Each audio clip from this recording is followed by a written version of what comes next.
Our representatives are currently busy. Please stay on the line, and your call will be answered by the next available representative. The estimated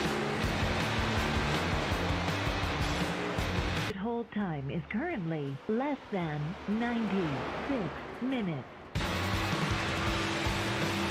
You are currently caller number 32. Are you tired of getting blown out of the water by other web hosting solutions? At BladeNode.com, our affordable web hosting and quick customer support is our #1 priority.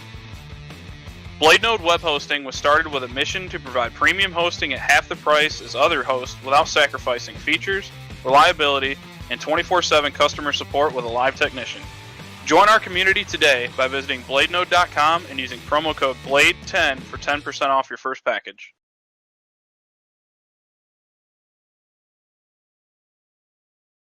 Hello everybody and welcome back. We are on YouTube this time around, so welcome everyone to the YouTube side of things instead of Facebook. This is the BladeNode Cup Series by ISNF. I have it as the No Skilled Required 500 at Talladega, and this is our my first broadcast of the full-length races that they do in this series. And got a special guest with me today. I've got Ria Ferris, the league owner and main admin behind the entire show, and she's got a few words to say before we start. Hello. Leave a few words here. I've been the owner of ISNF now for a year and a half, and just kind of pleased to announce that we've had some headline news here. First of all, Francisco Villarreal winning the Season 3 Truck Series Championship. And then got a couple of new winners this weekend as well, myself included. I've never won an ISNF race until this weekend. Congratulations. Appreciate that. And Gary Sack III brought home the win in the trucks. So nice job to those two. Travis Broder winning the ARCA Series race today. And then I wanted to give a big thank you to not only our sponsor out there, BladeNode.com, but be sure to go out there and give them a web hit. That's what they count on, is your support by going out there and clicking on their website and take a quick gander on there. But also our league members. Our league members, I put in a kind of an SOS yesterday. We are kind of looking to meet some financial goals that we were quite a bit short on coming into this month, and a lot of drivers. It was very overwhelming, the response, and I can't thank my drivers enough. My members. On Sundays we can be fierce. We put our racing face on, and we can act tough sometimes and call each other a name or two. But when it really comes down to it, we're family, and it really showed yesterday, just the overwhelming support. And I just wanted to just personally thank each and every one of you for your generous donations to make this league what it is. And I just couldn't be more happy to have such an awesome family to race with on the weekends. But I appreciate you letting me come in here and say a few words. We won't have a qualifying session today. We're going to kind of consider it to be like a rain out, if you will, in quotation marks. Everybody is manually gridded by car owner points, just like they do in real life NASCAR, because we try to keep things as realistic as possible here in ISNF.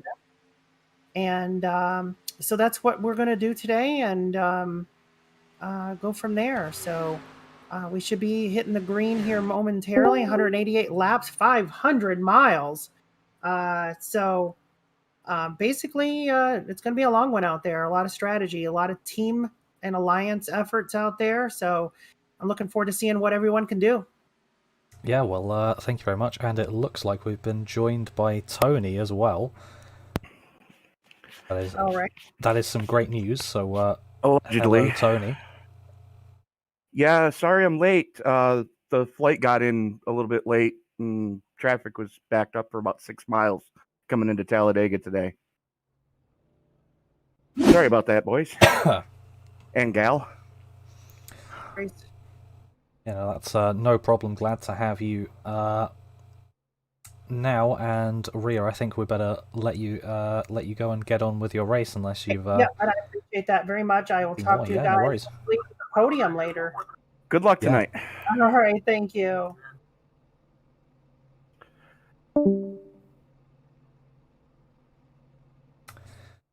Yeah, apparently a mother decided that her child had to get off the plane first. The only thing is they were seated in the back of the plane, so Yeah. that kind of held up everybody on the plane. And then, of course, my taxi driver was caught in traffic. So I may or may not have a warrant out for my arrest now in the Alabama. Basically, I paid him $150 to drive down the wrong way of the highway outside the track. Yeah, it can get awkward sometimes with unexpected delays. It looks like the grid's having a few issues starting up for well, that's a good thing, because I can't see anything. But halfway there. Yeah, I can get the grid up now. We have Marcus Hagman in first, so I don't know if you have seen, Tony, but they've had a rained out qualifying, so we are in order of the points for the team owners.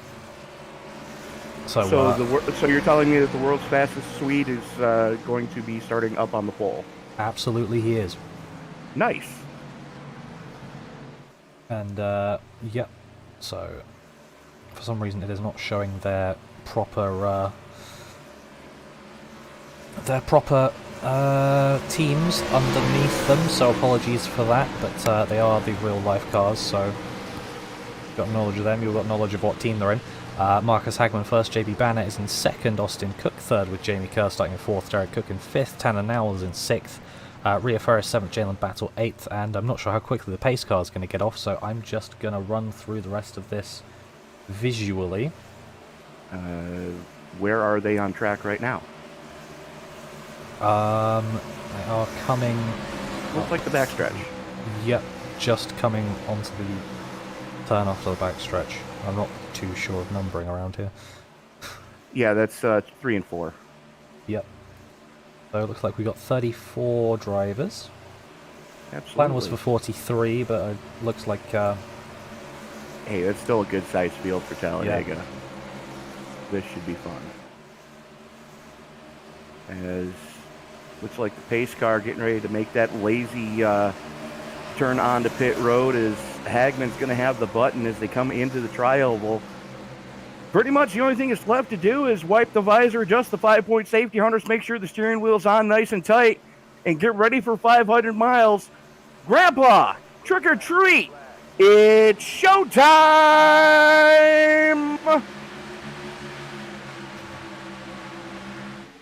Hagman gets a pretty decent jump. The only thing is he might have gotten too good of a jump, as looks like JB Banner able to slot into the number 2 spot, as they are too wide, about 5 deep behind him, though. And we've already got drivers peeling off to go below the yellow line to try to drop towards the back. Usually a pretty good strategy at one of the plate tracks, especially early running. Want to make sure that if anything pops off early, you can see it coming at you rather than get it run over from behind. Yeah, but absolutely. Hagman, Banner, Nowell, Chu, and Travis Browder running your top 5. As looks like Hagman going to lead the first lap around this place. Yep. So he's got his lap lead point now, and they're just settling in for the long run. Whereas there's definitely reasons to be patient here, especially since limited tyres, obviously. Just a really long race in general. Well, the good news is at Talladega and Daytona, the tracks aren't as abrasive, especially the current version of Daytona, since they did the repave. It's not as abrasive on tires as the legacy Daytona that can sometimes be used in the iRacing servers. Talladega, you can usually get about 50-ish to 75 laps out of a set of tires and not really have to worry about it too much. As looks like the battling right now is going on right around 10. Yep, it is. We've got a high side and a low side forming down here, but everyone with that top 6 by looks things roughly are one by one. Yeah, that's what my high powered gazintas work out to, or as you call them over there in the UK, maths. And am I seeing properly here? Is there a car missing its front clip already? It looks like it, and it looks like it's blinking as well. So, what is that? That's the 53, I think, of Russell Brack. Yeah, it is. Looks like Bradka might be having some conduction issues. A very high 3-digit ping, which is not something you ever want to really see on a plate track, especially at a place like Talladega. But, yeah, as you mentioned, limited set of tires tonight, only 6 sets to get them all 500 miles or 188 laps. And, you know, the biggest thing with this generation of Cup car, which they're not going to have to worry about when they switch to the next gen car that would most likely be used next season, is that that actually has a pit road speed limiter built into it. But the fact that these guys are cranking around here at 191 as they haul it off into turn number 1, 192, 193, 195, hauling it off into turn number 1. And then they've got to get it woed all the way down to 55 to crawl down pit road. You know, that's really going to take patience tonight. Yeah, and without the pit limiter in there, it's very easy to go above that pit speed limit, I'm sure. Absolutely, and you know, the thing is usually when you come to a plate track like this, these races are going to go one of two ways, and from the looks of it right now, it's going to go the way of we're going to get some long green flag runs because everybody's playing nice early on here. So we're probably going to see a couple of green flag pit stops before the tension really starts to ramp up and people start to get ornery out on track. And just as I say that, there's cars. It looks like Corshane and Wilson going slugfest at it right now. Yeah, everyone's gonna be patient for a bit because obviously with limited tire sets, you said it's not as abrasive as somewhere like Daytona, but naturally you're still gonna want to look after it because they've got 6 sets. If I remember correctly, maybe 6 extra, but either way, it's no, it's six total. They've got the set that the set that they qualified on is the set that they have to start the race on, and then they've got 5 extra sets in their pocket. So you figure you can get at least 50 laps out of a set of tires without going down to the cords. And Talladega isn't really a handling track per se. Now, if they're running 3 wide, yeah, you're going to want to have fresh skins on the car, just to make sure that, you know, you can kind of hold your line. But it looks like we've got a little bit of a breakaway going on at the front of this thing. Looks like the 20 of Landon Mills, and then you've got a big gap back to Tom Stanley, who's already up 11 spots, but look behind him. That is, or look next to him, that's John Nedich Jr. in the 66, trying to make something happen on the high side. John's already up 19 spots from where he started this piece. So tell me again how important qualifying is at Talladega, and I'm going to call you a liar to your face. Well, you could see how unimportant it is by people wanting to drop to the back on purpose. And oh, absolutely. And you know, the other thing too is, I actually broadcast on our sister channel that we do a super speedway league every Friday night, and there's guys that purposely start in the back because that league gives 5 bonus points for the biggest mover of the event. Yeah. in the positive direction, that is. Because it's very easy to hemorrhage spots. But look about Pete Van Sprundle right now, sitting in 8th in the 13, already up 25 spots from where he started this thing. And just like that, we are working lap 9. And Marcus Hagman has led them all so far. JB Banner, though, right there on his back bumper. Yeah, very impressive job so far by Pete Van Sprundle, but obviously I'm not going to try and not say this too much, but it's definitely not all over yet. Things could change completely. We've got No, absolutely. the drivers that are right at the back currently. That's Francisco Villarreal actually is nearly down a lap for some reason, but he could Looks easily like still he win it. started. Yeah, that would make sense, but obviously he could still easily win it. And there is actually a lot on the line now, because there is a cash prize for the winner of this race and second and third as well. All right, then. The pot is at $80 at the moment, and first place gets 50%, second place gets 25%, third place gets 15%, and 10% goes to the league, because it's always good to give money back to your league. Yeah, absolutely. I mean, so that goes to the yeah. that goes to the season end points fund and helping keeping these broadcasts on the air. But yeah, we definitely got a good strong pack at the front of this thing. Your top 10, stem to stern right now, as they're kind of getting it sorted out. But behind them, though, it's pretty hot and heavy in the mid-teens right now. As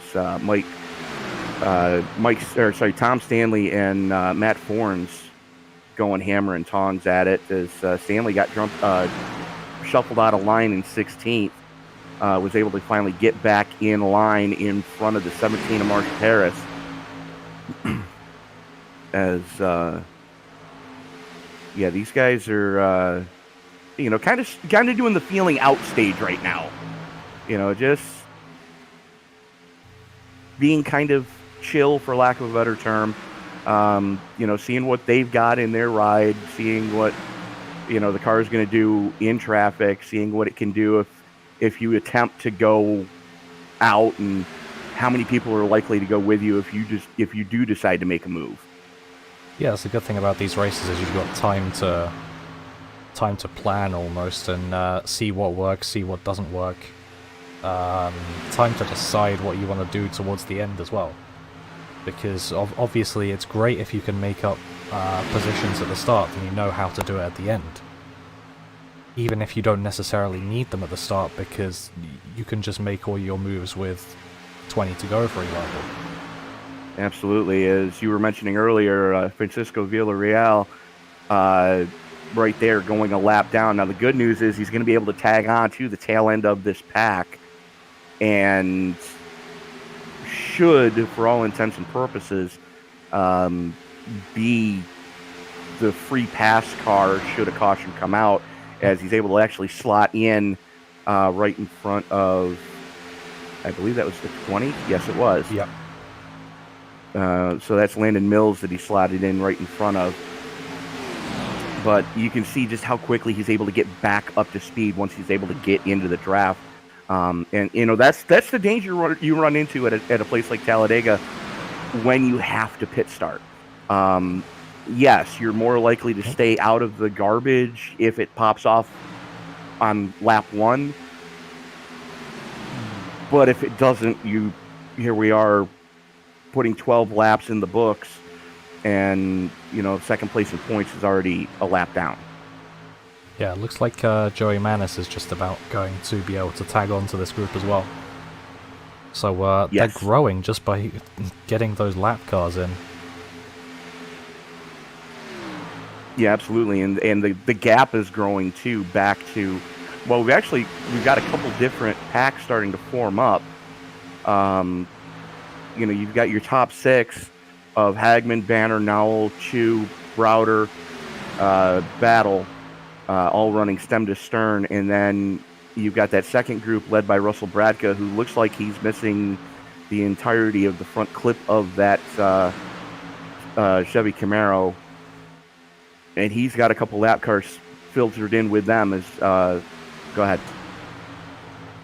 No, sorry, I was just coughing. But yeah, it looks like Villarreal is looking to go to the high side, as not sure what. Oh, I know what he's doing. Hagman's looking to drop back to the tail of this lead pack, as he's already led 14 of the 15 laps we're doing. He's going into fuel conservation mode. Yeah. He's trying to save some fuel. He's actually going to fall back to Bratka and hopefully drag those guys back up to your points leader, Jalen Battle, who currently runs in the number 5 spot. And, with any luck, Battle will be able to get back up there as well. Yeah, but, yeah, go ahead. At this point, it's a similar thing to what you see in cycling almost, where yes, you've got, if you're going long distance and you've got a group, you've got the guy in the lead, and then you just sort of rotate that around. So these guys all just working together for the moment. Obviously you're in a race, but you don't need to race right now. You just work together to save as much fuel as possible, and then you give everyone in that group the more chance to win. Well, the biggest thing is Hagman's already led 14 laps, so he's got that one all-important bonus point. There's no sense in really going after trying to lead the most laps right this second. Especially this early in a fuel run, you still have time to save some fuel, and you do that by running in someone else's draft. You can stay with someone following them. Like, for example, JB Banner leading this pack has to have his foot through the floorboard. Tanner Nowell sitting right behind him in the draft, maybe 75% throttle is all he's got to run, and he's fine. And it looks like we've got a second line starting to form, and that's Villarreal on the high side. It looks like the 20 of Mills going with him. Not able to make it happen yet. You need a concerted effort of guys that are willing to push, and that's the one thing that they're going to lose next season as of right this second, when a transition is made to the COT or the next gen car. That car doesn't bump draft quite as well as the current crop of Cup and Xfinity cars do. Hopefully, once we get through the real world Daytona 500, iRacing will send out an aero model update for that car, so that perhaps it'll improve the racing on the plate tracks. And as the season goes on, I'm sure they're going to refine the model more than what's out there now. But plate tracks are definitely the Achilles heel currently of the next gen car. Yeah, I mean, I'm sure that's something that they'll be able to figure out and iron out, though, as we get closer to the inaugural race with them in February. Is it? The Daytona 500, yes. Yeah. Okay. I'm glad I know that much, but yeah, I'm sure it's something that NASCAR will be able to figure out, and then obviously that'll trickle down to iRacing, because they're pretty good with getting these updates in pretty quickly. And looks like they're trying again with that high line. They were back in for a few laps, but it looks like they're trying again. I'm not exactly sure what they're trying, to be fair, though. It looks like they're trying to get away from Bratka, who, with the damage on the front of that car already, and I didn't see what happened on the start to cause that. It looks like they're trying to get away from him, as he might be, holding up that little grouping there. So if Villarreal was looking to do something, he would drop down, pick up Bratka, and hopefully give him the tow to get back up towards the front of this thing. But yeah, I mean, go ahead. While we've got time, I might as well see if I can find out what happened. If I just go back to when we first started, so that I'm just showing gridding at the moment. And, now it could possibly be an iRacing glitch, being as he was having connection issues. Nope, it's not a glitch. Oh, I'm telling you now, it's not a glitch. So basically, what happened is it was in the outside lane, and if I just go back to that for a second, so so he's got the 51, the 42, and the 27 ahead of him. The 27 had some trouble starting.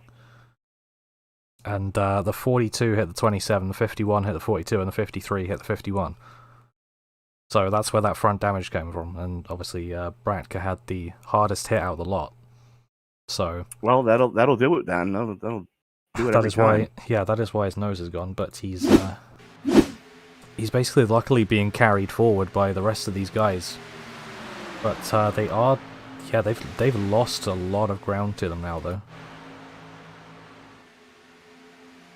Absolutely is.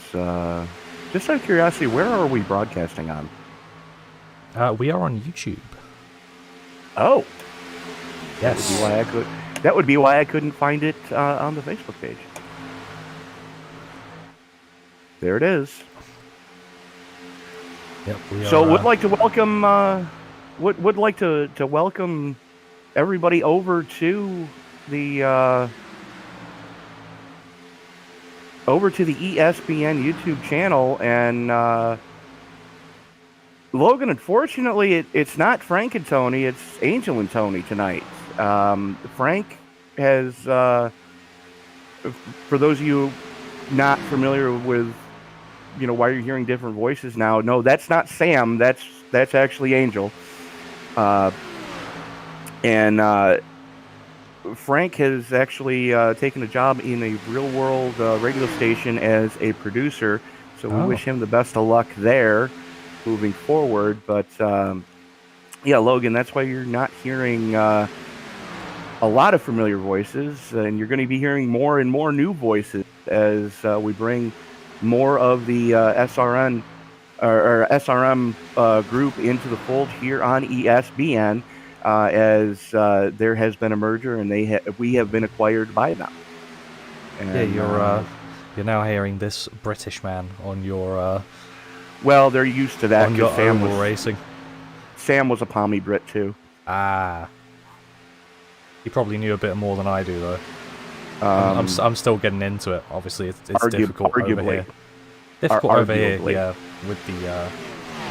with the time zone differences and stuff, but although yeah, I don't mean to interrupt, but I did see one of the NASCAR Euro races. I believe it was from Brands Hatch the other day. No, they were at Silverstone. They were at Silverstone, the Euro NASCAR series from Silverstone.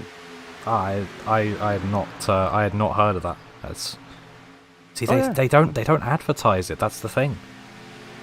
Yeah, that's always a problem. Because I don't know if you don't advertise. Like, I would love to watch that. That would be quite fun to watch. I think they call it Euro NASCAR, yeah. But basically they're the equivalent of a super late model over here.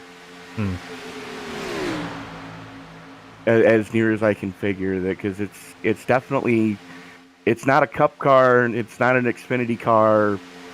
It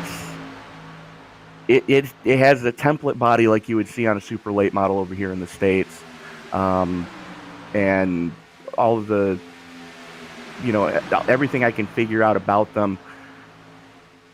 They are very competitive on the tracks that they go to. So don't get that part twisted. But over here we would refer to that chassis as like a super late model. So basically one of the top tier of the grassroots racing that we have over here in the States. Yeah. But, very capable cars, I know a lot of guys that run those cars or versions of those cars over here in Sports Car Club of America. There's a specific class that they slot into. And very, very capable on road courses. And, you guys have some of the best road racing drivers in the world over on your side of the big pond. Yeah, So it definitely makes sense from that part, because we have well, basically all of our race courses are road style, as you would say. We would just call them racetracks, obviously, and they're like, if you think of a racetrack, then you might start to think of an oval immediately. I guess it's just these differences, but obviously you get better at the stuff that you race on, and I'm sure that if you would pit an American or even a Canadian oval racer against what your typical oval racer in Britain would be, then we'd just get absolutely blown away. well, I mean, conversely, you put one of your guys, you put one of our guys on one of your tracks, like Brands Hatch, like Silverstone, like Snetterton. You go on a track like that with one of our top echelon tin top drivers over here, they'd get walked. I guarantee you they would get walked in the first couple of races. That looked healthy. I saw that too. I was gonna say, don't mean to interrupt that, but who was that? I'm trying to find it. Right. Looks like Isaac Wilson. Yep, he's just stopped on the apron. Oi. And yep, he's parked it. Right. Have a look what happened there.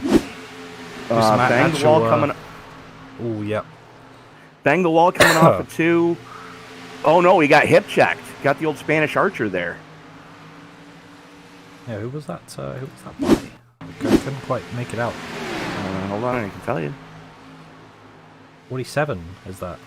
That was the 47 that gave him the old Spanish Archer. And for those of you wondering what I'm talking about, the old elbow. So that was... where is he? We'll see how he's running now. Dave Corshane. Corshane's been having problems. I mean, yes, he's up 4, but he's not been having a good time of it tonight. Yeah, no, well, you could just see that by when he hit the wall. I guess that's just the well, I don't want to say the cherry on top, but I guess your metaphorical cherry, if cherries were a bad thing. That's more like... No, I'm not even going to go there. There's a certain emoji that kind of reminds me of, like, no, it's chocolate ice cream. No, it's not. Yeah. I think we all know what you're talking about there. And, yeah. One, don't say another word about it. I don't want to get us demonetized. But yeah, there's definitely a big breakaway going on at the front here. Banner, Nowell, Chu, Browder, Battle, and Hagman. 6-car breakaway, 11 and a half seconds and gaining to the good over Pete Van Sprundle, who I might point out, Van Sprundle is up 26 spots from where he started this piece, leading that second pack. And it's almost the entire length of the back straightaway is the lead that lead pack has right now. Yeah, you could just about see it with that camera angle on stream, and yeah, that is quite the lead that they have. So, well, they'll be hoping for green flag for quite a while. I think we were quite close to a caution with Isaac Wilson's crash with Corshane, but nothing came out for it because he just went straight down to the apron. Wilson was able to bail out quick enough that it didn't trigger a mandatory caution. So that's good on him for being quick on the button there. But let's take a look at that second pack. You've got Landon Mills in the 20, who is following Francisco Villarreal, who is a lap car. And then you got Pete Van Sprundle, Jacob Black, Mike Smith, John Nettis Jr., and then we got a little bit of a gap back to Russell Bradka, who is losing that little grouping there. And then, you've got these little pockets starting to form throughout the field. Yeah. And to be honest, I'm surprised that Bratka could hold on for as long as he did with that front end damage. Because you see the other guys who got it were quite far down already. As looks like we are getting ready to see some green flag pit stops. It's Harris and Mulvey peel off to go get those cars serviced. The biggest thing Bratka's got to worry about with that front end damage, and I don't think he realizes just how bad it is. Mulvey jumped to bits is what I see. Oh no. Oh! Caution. That's... Why? Looks like Carl Rourke. Ooh.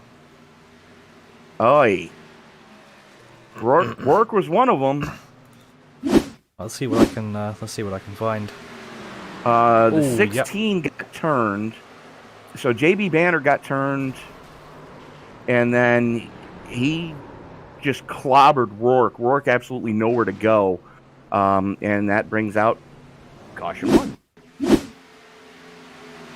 33 laps in, so there's a lot of guys that are thanking their lucky stars that came out, because we were about to see a full cycle of green flag pit stops before that all popped off.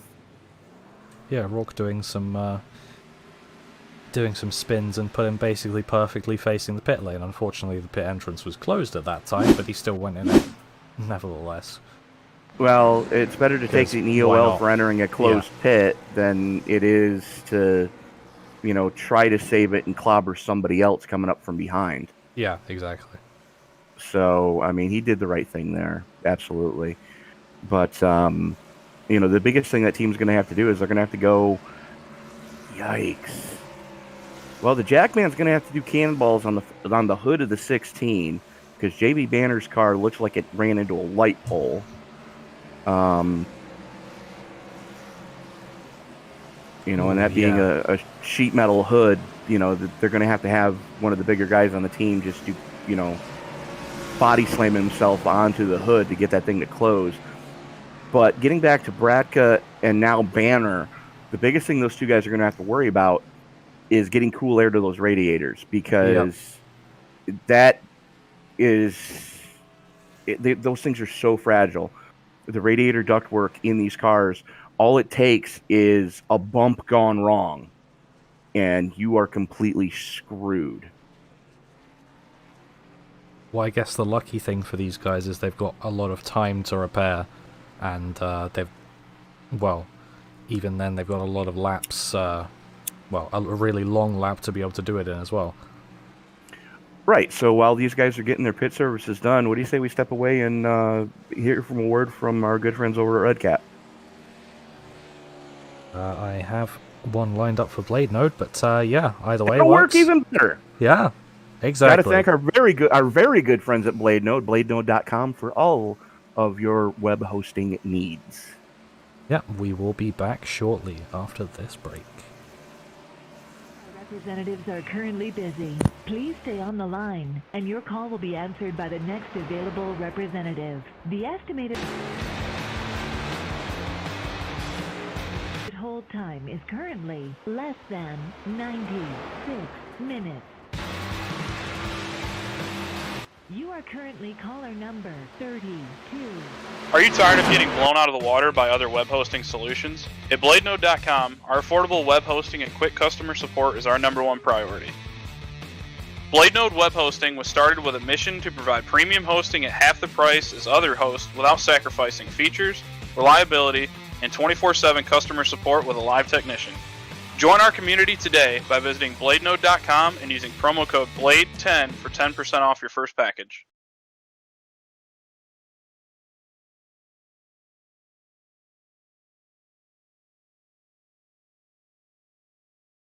Welcome back.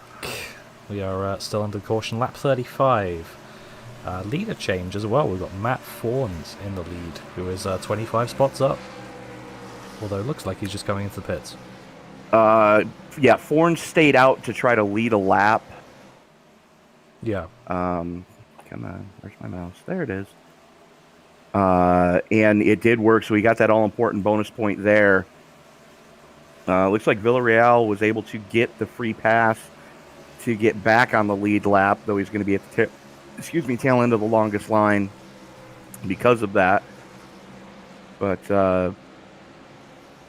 Yep, there yeah, he a lot of goes. guys. Yeah, a lot of guys. I don't think you're live, bud. Maybe you are. I am. You are. You are. The only problem with this, Villarreal has not gone pit side yet. Yeah.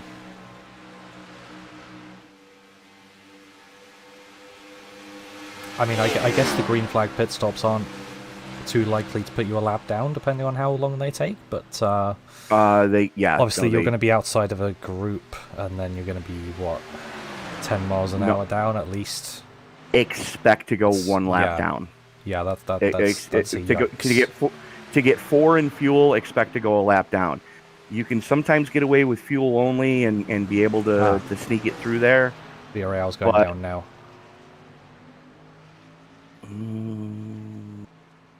How that's going to work out, though.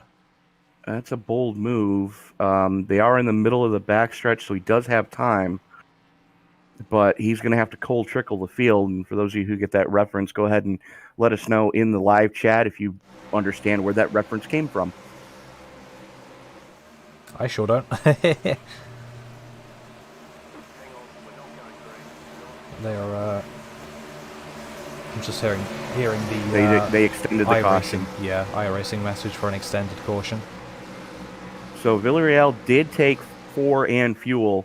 Looks like everybody took 4 in fuel at least, except for the guys that have already gone down to get.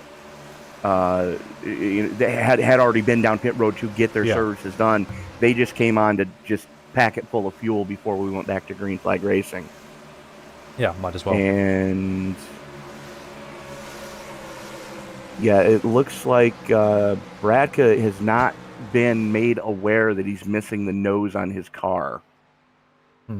Villarreal did manage to get out in time, and now he's racing around to the back of the back.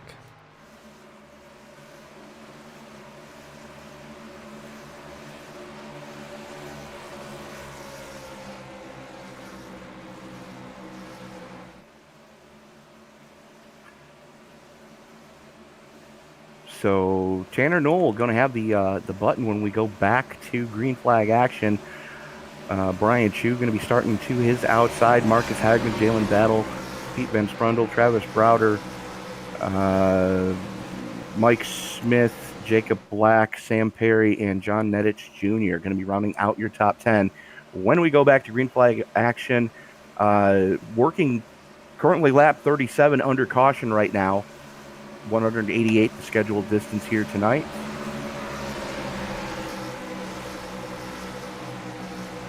Yep, the full 500 miles at Talladega. And we just received word from Mike Iskandar where he is. He did the same thing I did and got on the wrong flight. We'll see you next week, Mike.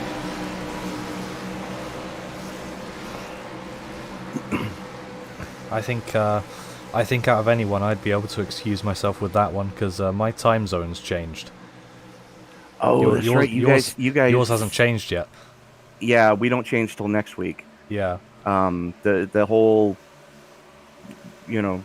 Benjamin Franklin was a jerk. It started as a joke and people took him too seriously. Let's do it a week later for no reason. Yeah. Oh, no, just the fact that we do it at all. Ah, yeah. It started as a joke by Ben Franklin back in the 1700s. I mean, there's no reason even for us. The sunset was at 4:30 p.m. today. Yeah.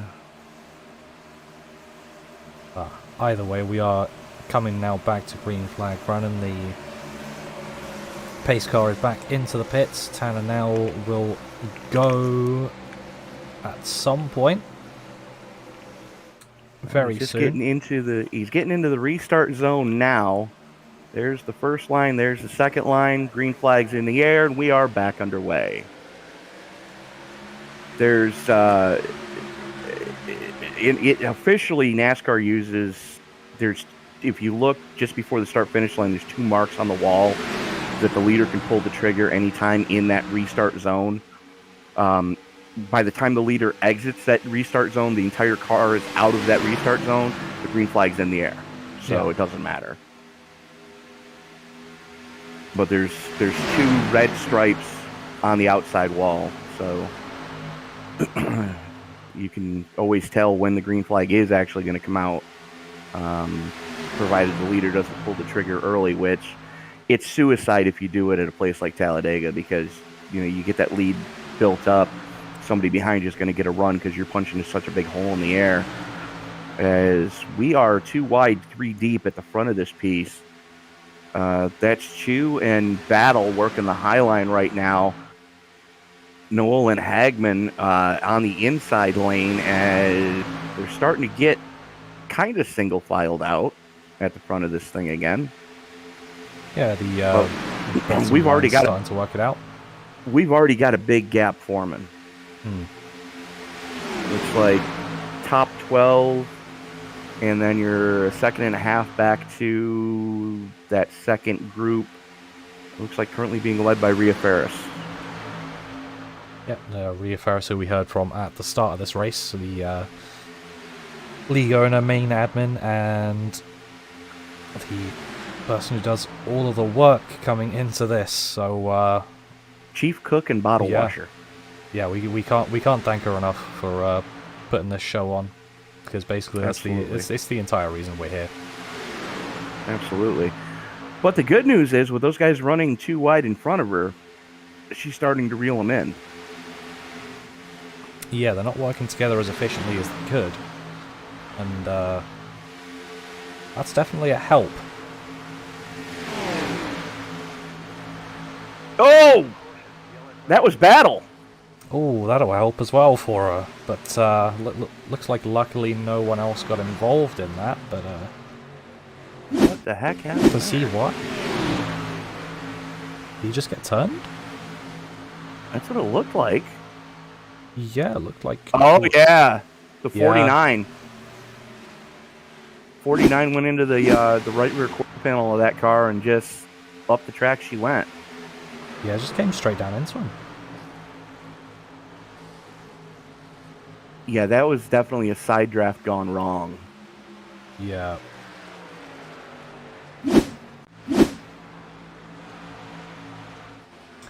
So there was already damage on the back of that 27 from the start. Now there's a load more. Well, there's damage to the back. There's damage to the front. You can see that the entire front clip has been clocked over. Looks to be about 3 to 4 inches. You're seeing a lot more left front tire than you should be seeing. Yeah.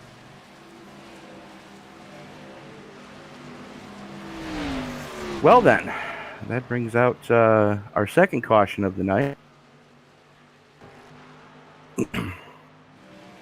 Yep, caution number 2 of hopefully not many more. We like to see green flag running, but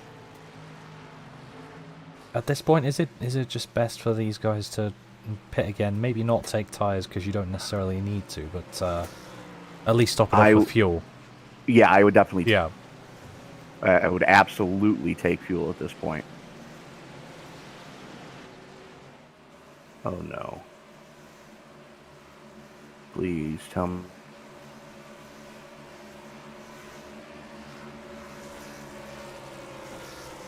Alright, so my latency just went through the roof. You're still here, so... Well, I'm still here, but I'm not here. Yeah. Well, we can still hear you, so that's... Yeah, but that's a good thing, at least. I don't see anything on track. Let's see if I stream it to Discord, then. No. No?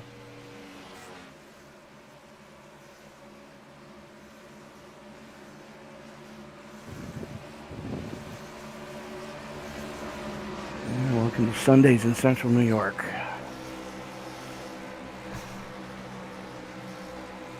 The problem is it's football season right now. Yeah. So every redneck here in North America, American, is tuned into their television and playing their fantasy football. And when I say football, I don't mean real football. I mean the stuff with the helmets and the pads and stuff. With the hand in the egg. Yeah, pretty much. Or like I used to call it in college, rugby for wussies. Hmm.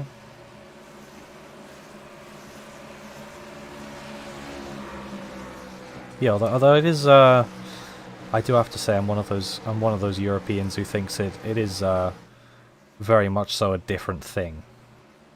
It's a violent thing. Yeah.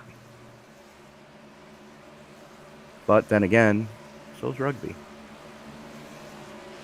Yeah, rugby's violent, but it's again, it's quite a different sport. I don't know much about the either of them. Luckily, I know a lot more about racing, but well, the biggest thing I can tell you is rugby and football. The biggest difference is rugby players don't have helmets or pads. yeah, There's no forward pass, and the only time a ball is not live is when there has been a forward pass. yeah, or the ball's just not there. Or it's been, sent out of touch.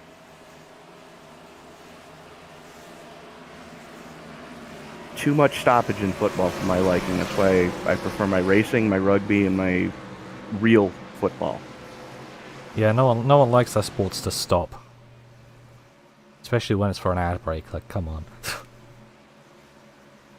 Yeah, and you go to a live game and there's a guy standing out on the field holding an iPad with his hand in the air going, "Hold on, don't start the game yet. They're still in an ad break."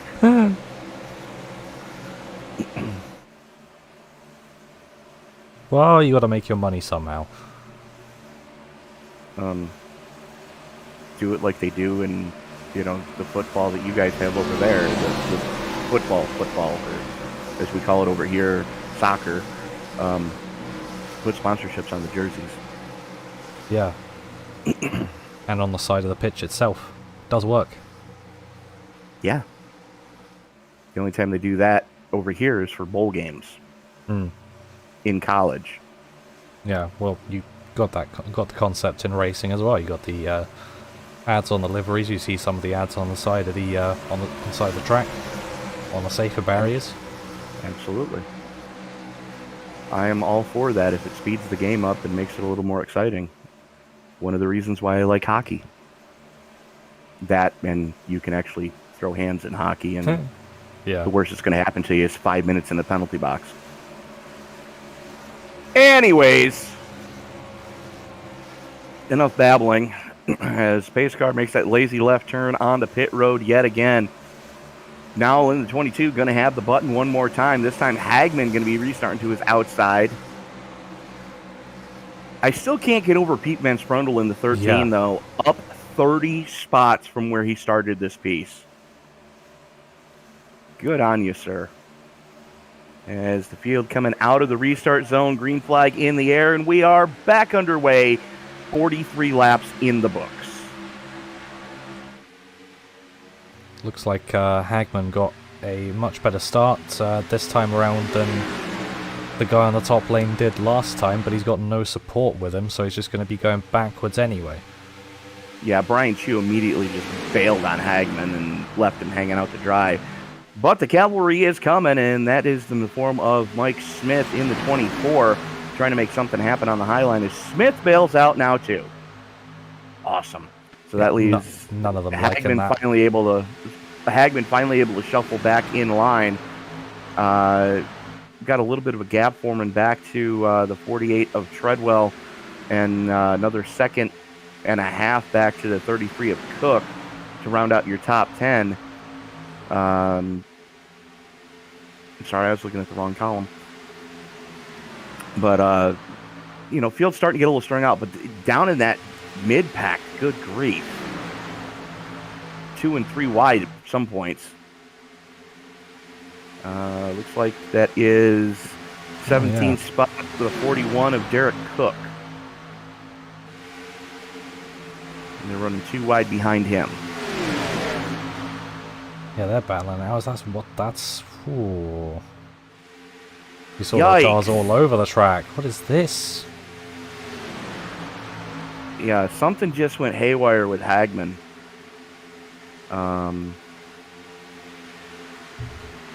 He just shot up the track, and I'm not 100%. Did he hit the wall? I didn't see this. No, that was a bump draft gone wrong with the 48. Hagman was bailing out to get to the tail end of that lead pack line, and it caught the chrome horn from the 48 and went up the track in turn 3. But Austin Cook just reset quick lap of the event, 48.72. That's flying. I'm sorry. Yeah, we know Austin Cook's got some pace on him, so he's going to be looking to get a bit further up from that 8th spot eventually. Well, there goes the 48 at Treadwell. Let's see if Cook's going to go with him. Looks like he's going to. The only problem is both those guys have got to be careful because they've got to be a little more consorted in that effort, or else we're going to lose that lead pack draft. As throw a blanket over your top 9 right now. As Hagman gets picked up by that second group, about a second and a half back off this lead pack of 9. Yep, I expect to see this this lead pack, as it has done before. I expect to see them just sort of run away for a bit, and then obviously when the next caution comes out, they'll be right back in it. Expect to see him back down pit road, I dare say, in about 15 to 20 more laps. That sounds about right with the fuel loads. Obviously, we expected them to come in on the last caution, but I don't think they did from memory. Not a lot did. There's only like a handful that did, and you're talking about Landon Mills in the 18 and back. Yeah.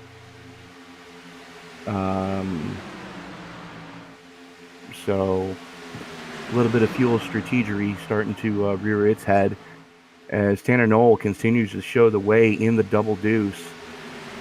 Pete Van Strundle already up to second, though, so decent run for Pete tonight. As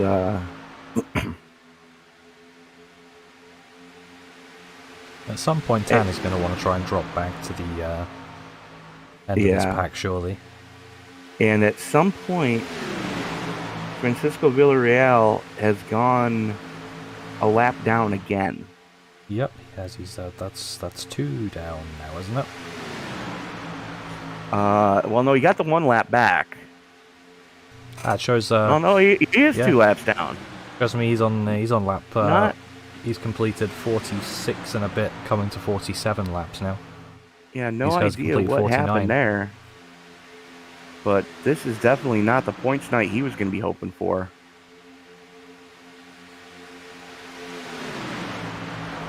No, for some reason it didn't let me show the point standings at the start of this race. The graphic just wasn't having fun, but I can confirm that it's still Jalen Battle in the lead with his sizable lead. Ooh, caution. Looks like Sam Perry. Yeah, we'll get back to the points talk in a moment. Let's have a look what happened. Oh, you caught it right in the middle there. I'm gonna have to do some rewinds of my own. He just caught more airtime than a skateboard at the X Games. And same thing that happened to Jalen Battle. And then Boom goes the dime. Oi! Yeah, just got caught and then... Ouch. Oh! I didn't quite see who that was that caught the race car to the face. And then he starts disappearing for me. For some reason. That would be the Hooters number 9 that clobbered him. Hmm. Oh yeah, you can tell. Yeah, and the scores in from the judges on Sam Perry's airtime, 9.8, 9.8, 9.7, 2.3 from the Romanian judge. Sam, sorry, the Romanian judge did not like how you stuck the landing, bud. I'd give him a solid 9.5. He had a 360 in the middle there. Yeah, absolutely. And he stuck the landing, but apparently the Romanian judge is judging tough tonight. I don't know why. Yeah, tough crowd. Here we go, wholesale pit stops. Yep. And just as I say that, Chu and Browder both stay out. Looks like Landon Mills staying out.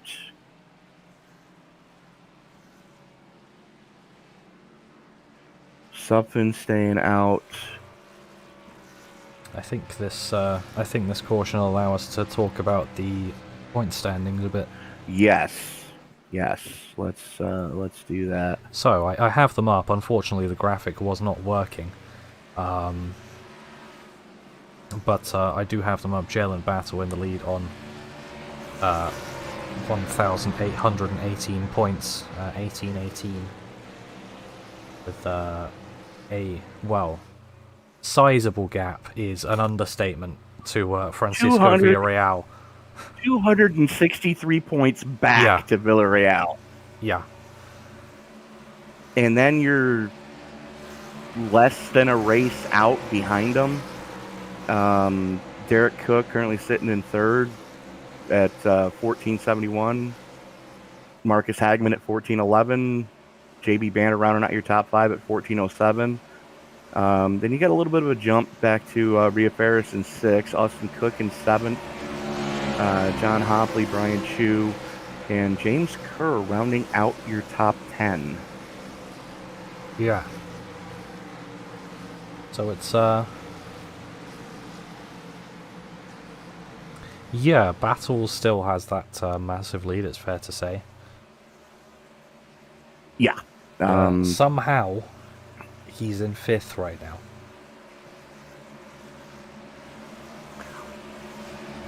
I don't know how, with all the damage that's on that car. Yeah. I mean, I know how he's in 5th currently. It's to do with not coming in in this caution, but is he going to stay there? The safe money is no. And the reason I say that is because you can see the damage on his car. You can see the damage on the 32 behind him. Both those guys are really going to have to mind their gauges tonight, because it's going to be very easy to overheat those rides, especially trying to stay in the draft. But I mean, this man must have had to have pulled off miracles before to get a 260-point lead. So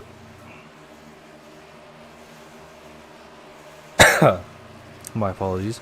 Honestly, I think somehow he's probably going to be able to be up towards the front at the end of the race. I will be right back. That is no problem. And I'm back. That was very quick. Yeah, my apparently someone tried to call me about my car insurance. Your real car insurance, or your my extended warranty. Yeah. That's the one thing I love about Android phones. They come up with potential spam, and you just ignore the call. Yeah, I've been having a few calls recently, but just get the block out. Here's the thing.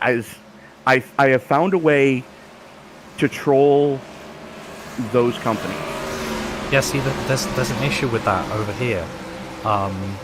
See, at least your scammers actually speak to you. Ours don't say anything.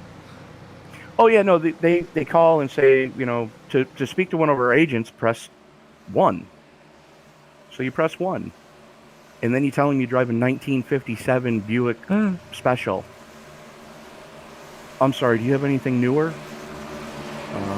I've got a 1972 Harley Shovelhead. Click, and they don't call back. Yeah. For about a month.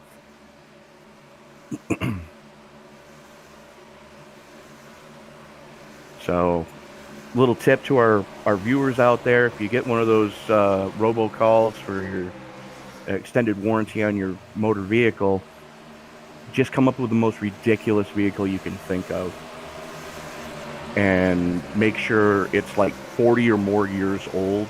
They won't call you for at least a month.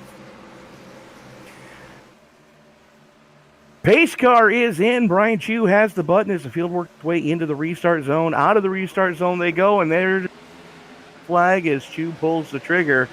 And he's got to be careful as the 20 of Mills. Actually, I take that back. Travis Browder able to shuffle down in front of his teammate as they are now trying to make some headway. And correct me if I'm wrong, but that's 3 JGR cars stem to stern at the front of this piece. Yep, that is exactly what I'm seeing as well. And Jalen Battle somehow keeping with them still. Miraculously.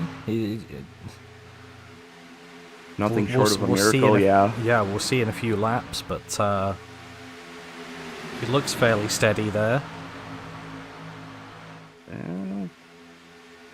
He might look a little steady, but they're getting a little chippy behind him, as that's the 54 of Hagman, the 22 of Nowell, and the 33 of Cook, all playing duck and peek around each other. As Thoreau, Bren, and Corshane all just peeled off to go down pit road again.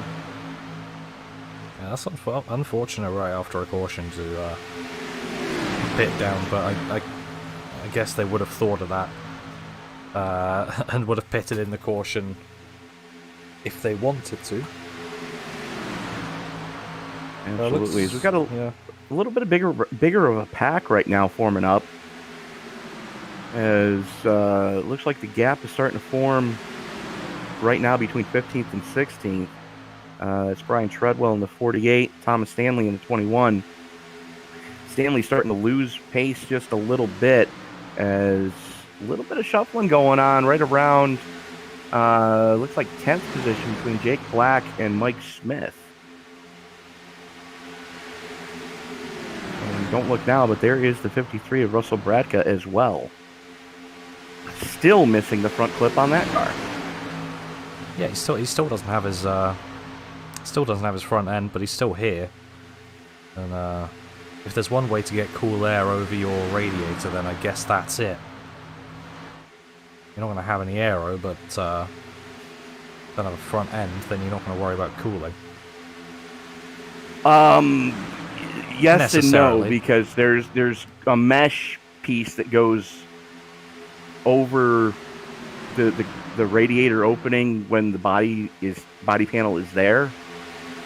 You don't have that, so all the debris and rubber and every other piece of schmutz coming off the cars in front of you and around you is actually hitting your radiator right now, and it's easier to overheat missing that front nose piece than it is even with it caved in. Yeah, fair enough then. So I wonder whether they've run out of spares down at the garage of the 53. I don't think that they brought out the crash cart yet, only because they're trying to keep pace with everyone around them. Whoa! That was a big moment between looks like the 48 and the 16. Back in 14th and 15th spot. Almost like a miscommunication at the back of this pack. Well, it looked like another side draft gone wrong. Yeah. Luckily with less intense consequences this time around. Yeah, absolutely. This pack behind is pretty much caught back up now. Just There's about Rhea Ferris completely, at the helm. yeah. Yeah, absolutely. As looks like the 48 of Treadwell bailing out just a little bit, trying to make sure he gets the clean air. Whoa, big move from Ferris. Yeah, she does not want to waste the momentum that she's Absolutely. built up, clearly. Yeah, absolutely. But the problem is she's got nobody going with her. Yeah. Trying to So use she's this actually momentum. Yeah, this She's might actually going to lose 2 spots. Yeah, she's actually going to lose 2 spots trying to do that. But, it was either that or step on the brake. And you step on the brake, you're as good as dead here at Talladega. Yeah. It's almost an art then, trying to let off slowly when you're catching someone. Well, the biggest thing is don't lift if you're catching someone in the draft and you don't have a lane, don't come off the throttle pedal. Just drag the brake just a little bit. Yeah. Just slow your momentum. Don't whoa it.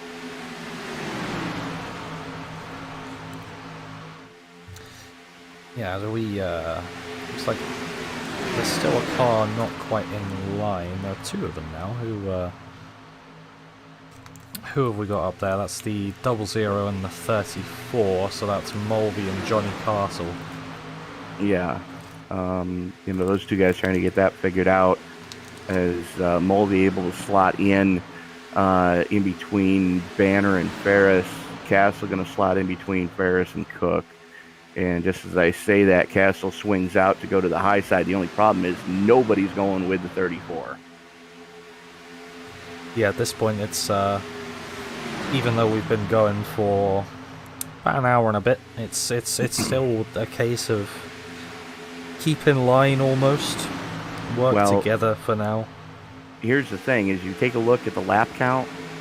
Some of these guys were last down pit road on lap 34. So we're getting close to some of these cats needing some go fast put in that tank. Yeah, even with 100% fuel tank, because it's a full race. You're only looking at about 30-ish laps on a full tank of fuel here.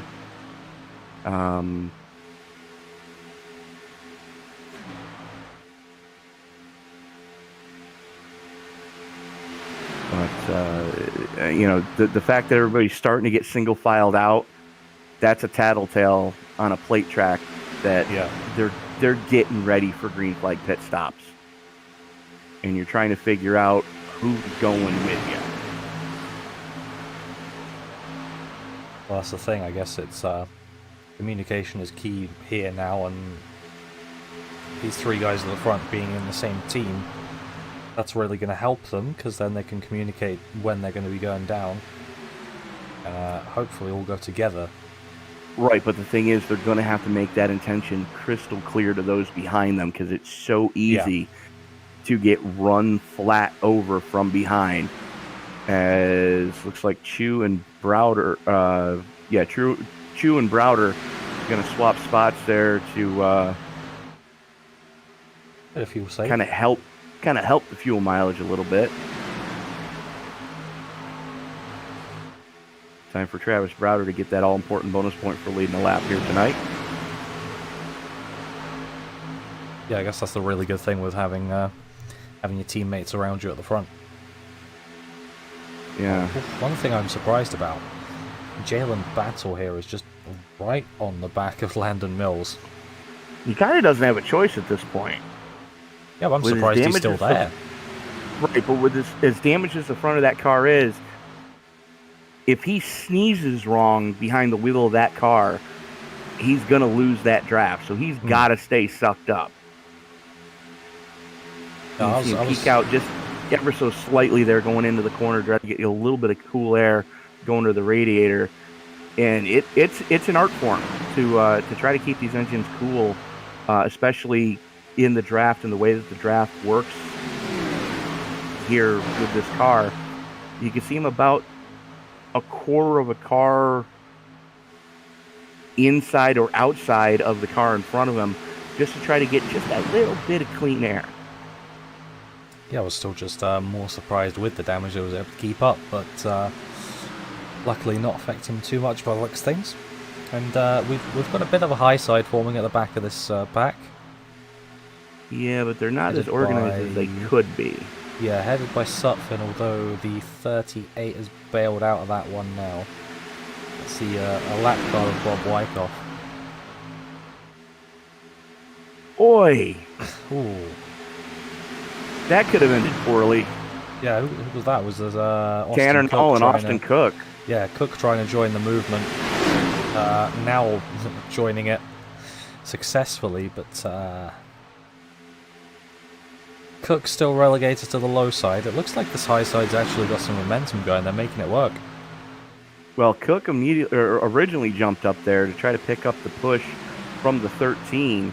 Knoll saw what he was doing and jumped up there and threw the block and almost clobbered Cook doing it. Luckily, heads up driving for everybody around him. They were able to not get collected in that. But the thing is, the 13 of Vince Brundle is not pushing as hard as he's going to need to push. And at this point, not getting pushed as hard as he needs to get pushed to try to make something happen on that second lane. Yeah, and as we come towards the green flag pit stops, it's going to be more challenging for these guys in the top lane, I think, because that's definitely not where you want to be if you want to be coming down pit road.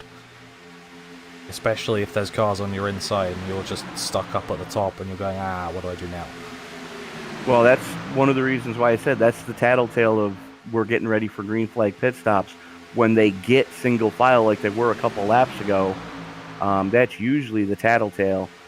That green flag pit stops are going to happen. But, the other thing to be mindful of, Hagman, Cook, Forns, Nowell, and most of the guys behind them did come down pit road under that last caution. So they've got a little bit more leeway in their fuel run.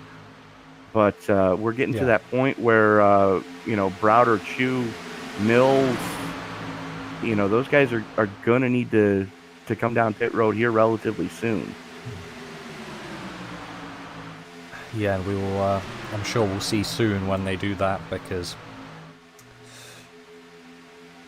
well, it's not going to be long, as you said. And,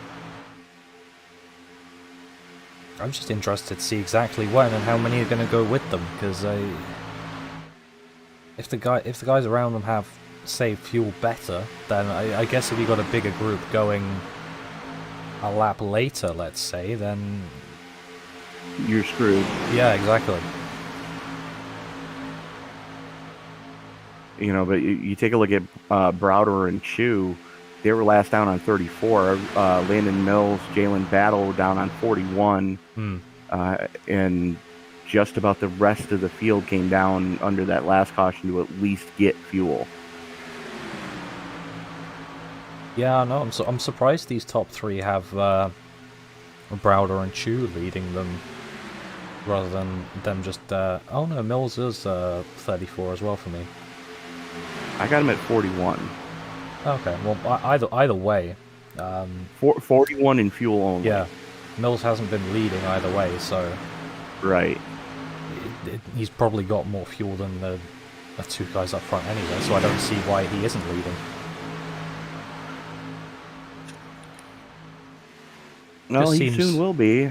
Yeah, seems strategically like the play. Well, they are starting to pull a little bit of a on Jalen Battle.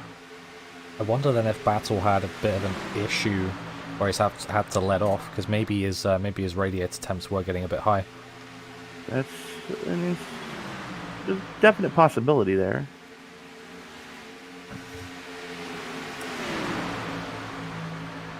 And unfortunately, with the digital dash, the GoPro doesn't tell us anything. In the cars that still have the mechanical gauges, you can see where those temp gauges are for oil temp and water temp. Yeah. And unfortunately, with the digital stuff, it doesn't tell you. The only thing it tells you is RPM and gear.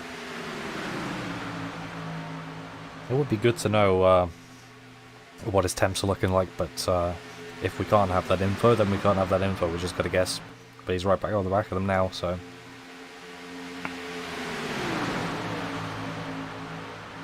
Whatever issue he was facing at that time, it was temporary. Well, he could be testing the waters too. Yeah. Seeing, okay, if I fall back off these guys, can I suck back up to them?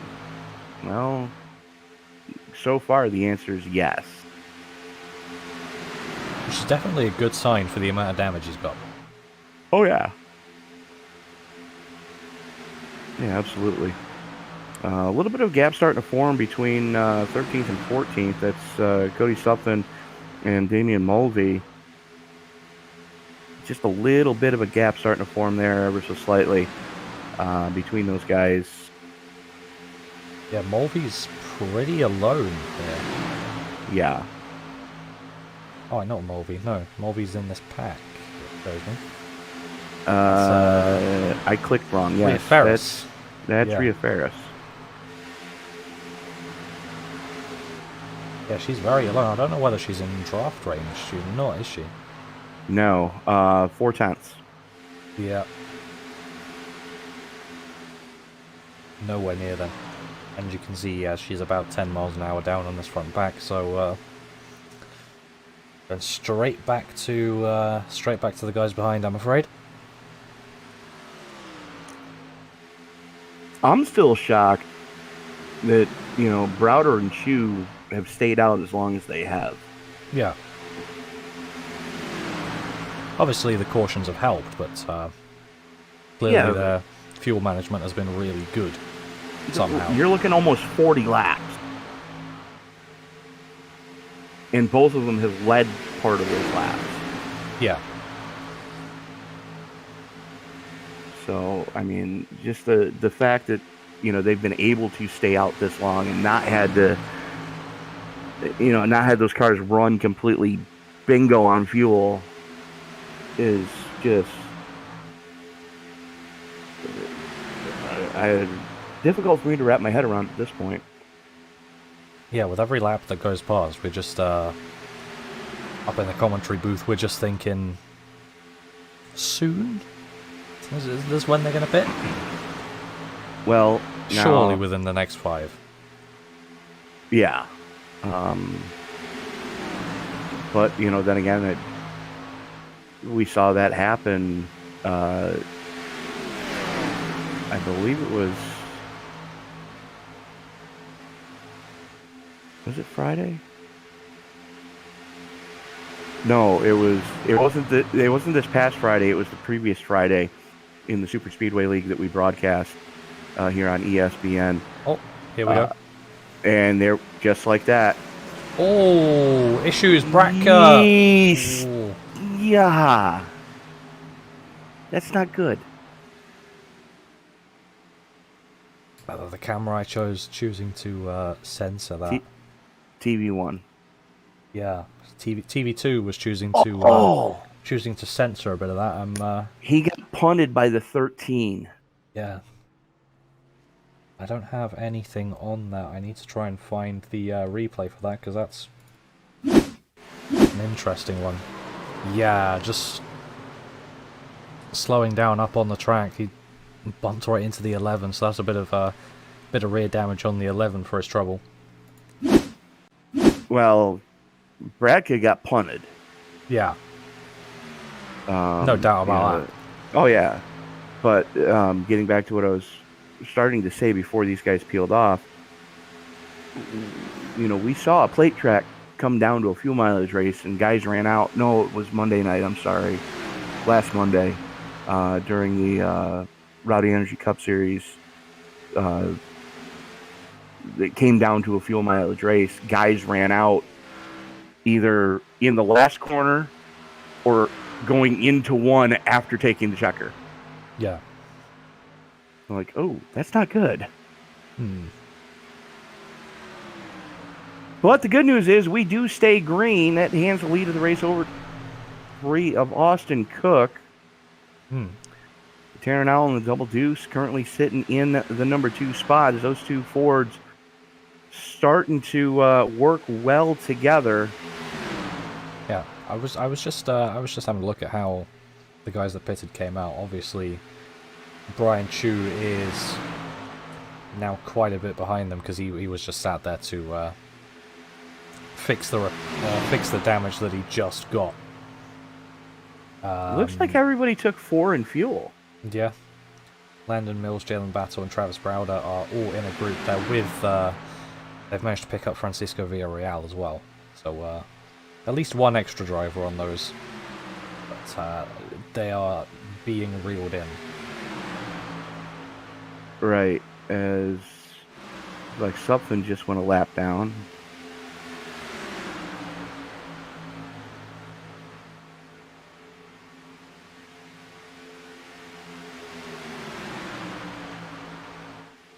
So, with the rest of these drivers having gone down on lap 51, I dare say we're, again, 15 to 20 laps before we're going to see the next crew of green flag pit stops start to peel off.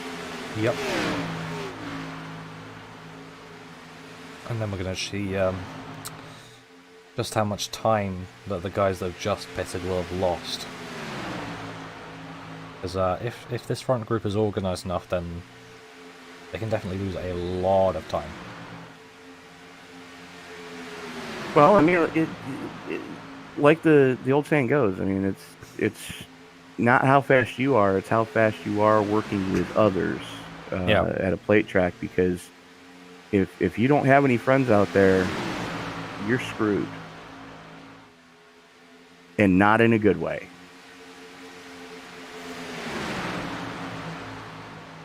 As there goes the 13 to go a lap down there. Pete Van Sternbel wisely staying below the yellow line. Not seeing a ton of nose damage on the 13. I guess he does have a little bit.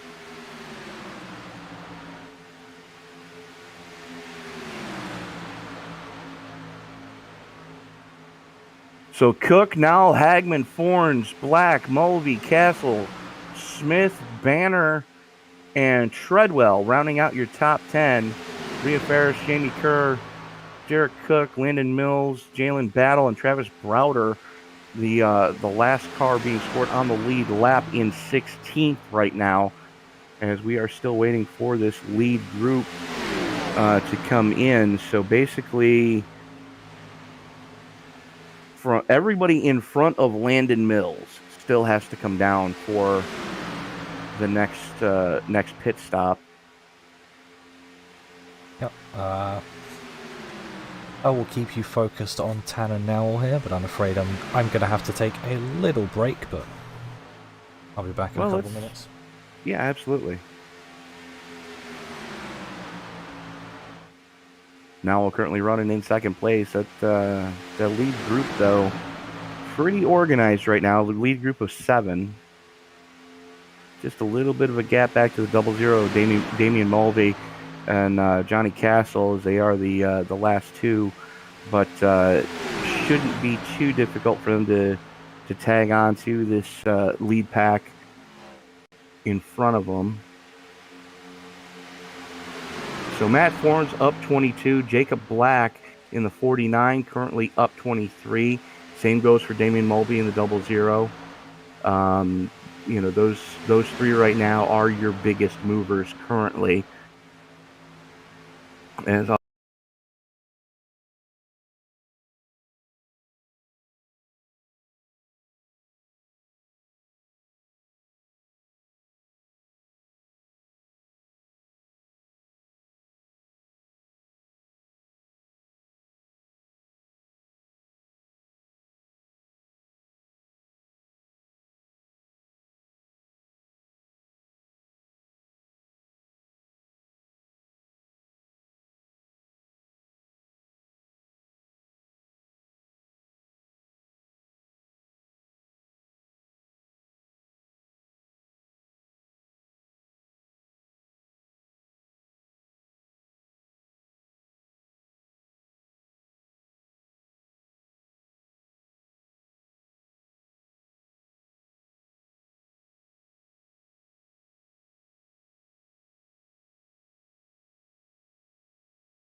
pit stop cycle completely cycle out yet. Definitely going to be interesting to see how this one does play out. Once your top 13 who still have to come in for fuel on this cycle, what's going to happen with them, because that's going to leave Landon Mills currently sitting in 14th as it could leave him as your effective race leader. But with as much time as he's hemorrhaging, I don't think he's going to make it out, or he's going to be able to get there before Austin Cook and Tanner Nowell and company can get back up to speed. So those guys are hoping for something to happen here. What did I miss? Me babbling for about 2 minutes. Yeah, I am back, but it looks like, it sounds like my audio is not, so my apologies. I'll have to change a setting or two to get that back working. Sounds fine on the stream. Is it? I just checked. I've got nothing, so got something. Yeah, now? no, you're a little light on your mic, but other than that, your audio sounds fine. No, the game sound. Oh. Can't hear the cars, that's what we're here for. Well then. Can hear them now though, so it's all good. Okay. As Castle, Kerr, and Derek Cook bringing it pit side. Get some service done on those rides. Looks like Castle electing to take 4. No, I'm sorry, they aren't in the pit stall yet. No, Castle did take 4. I take that back, because he's on his way out. Let's see what Kerr and Cook do.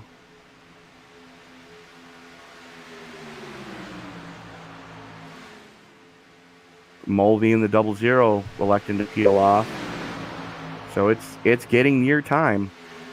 Yeah, so how long are we expecting these lead guys to stay out for? I would give them another 5 laps max. What are you doing, son? What is it with the number 34 at Talladega trying to wad the leaders?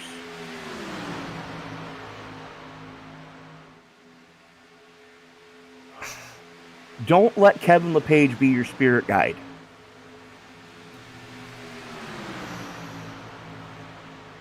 As Johnny Castle just 0 cares given. Yeah. Coming back up into the leaders isn't exactly what you want to do. That's not how to make friends. No, it's definitely not how to make friends. And you can talk to Kevin LePage about that one, because he did that in the real world, going into 1. Yeah. Here at Talladega. Into 1? Going into 1. This was back... Is that rejoining from a pit stop? Yes, about 20 years ago. Before they had the blend rule on the backstretch. Yeah. As a matter of fact, he's the reason why they have the blend rule now, and here come your leaders. Oi! That was the 33 of Cook getting them locked down, going on to pit road. And we get to see now where the Mills Battle Browder crew are going to come out in relation.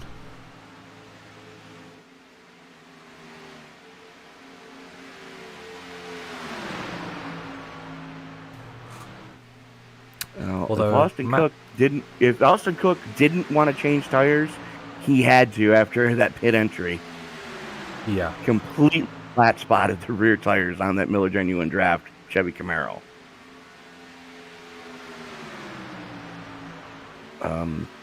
You kind of got to stay in line there, bud. Yeah, so it looks like with the momentum that these guys have, they're going to come up and retake them. They are now. Yeah. But it didn't work out badly for them in the end, pitting a bit earlier than the rest of the guys. Well, Jacob Black he was able to get out in that Skull Bandit car, but unfortunately gets completely overtaken by Mills, Battle, and Browder. And that would be why, because Black is now coming down pit road, looks like speeding off. Ah. Yeah, that's not ideal. They're going to make you come down and do it properly after that. Yeah.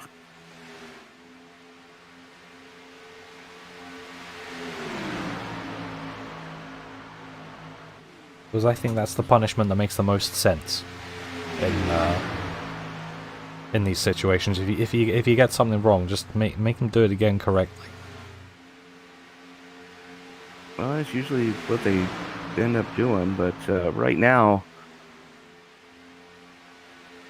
it seems weird to me to look at what I'm seeing on the track, and then look at the timing and scoring charts and realize that yes, that's number 2 and number 1 in points right there. Yeah. As well as. Well, it's number 2 and number 1 and number 2 in points. The only problem is the car that's second in this lead pack is actually a lap down, actually 2 laps down. So, yeah, this is definitely a night that Villarreal is going to want to forget. Although obviously there is still plenty of time, if we get the cautions for it, to come back onto the lead lap. Yeah, but he's got to stay in that free pass position. Yeah. Which I'm not going to lie, I don't think he's going to do for very long, with considering how quickly they are catching up to the guys just ahead of them. No, the good news is one of those guys, someone's been spun. Oh, that was the 53 again. Yeah, 53 has been... Or no, that wasn't the 53, it was the 52.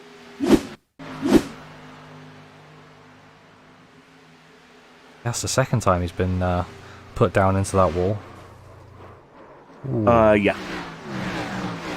And that was a much harder hit that time. Yeah, a few spins along with it as well for good measure.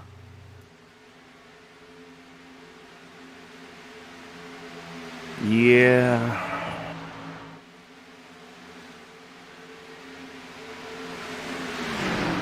Yeah, he's gonna be very familiar with that barrier by the end of the night. Well, he had to tow it, because I think he may have hand grenaded the engine on that incident there. Yeah. Not 100% sure what the hell's going on the back straightaway, but yeah, they were 3 and 4 wide for a second there.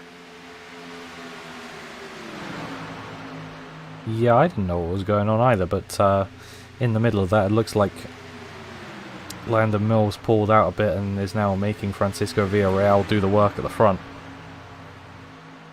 Well, I mean, the good news is if a caution came out, Villarreal is the first car last car being scored on the lead lap in 18. Yeah. And almost there done goes the 22, who spent an extended period of time on pit road. I mean, it makes sense that Villarreal is now working up at the front, because correct me if I'm wrong, but that is a car that's in the same alliance block. Yeah, Toyota. Those Joe Gibbs Racing cars, yeah. So.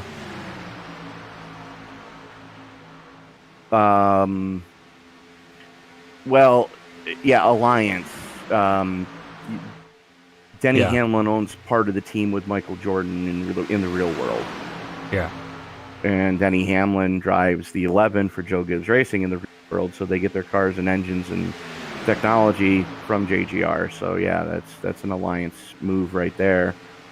And they know that Battle is wounded, so of course they're trying to help a fellow Toyota driver as best they can.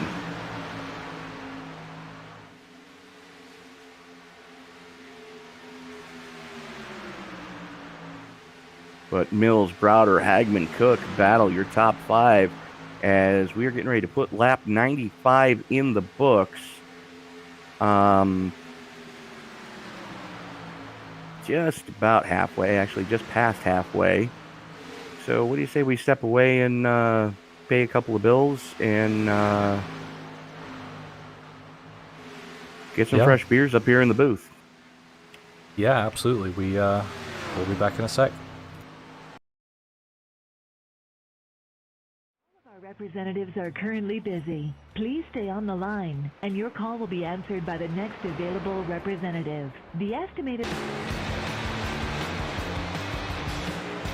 hold time is currently less than 96 minutes.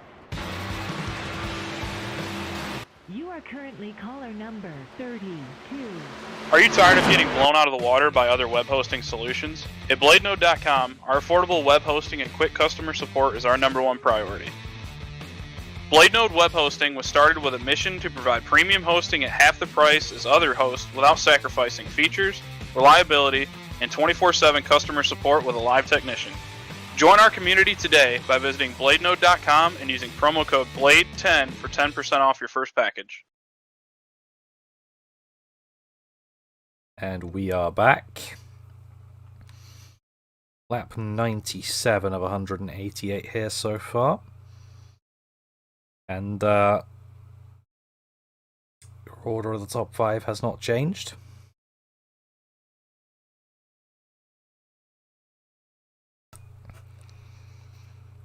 So in this top pack, in the top 3, we've got Landon Mills in first. Travis Browder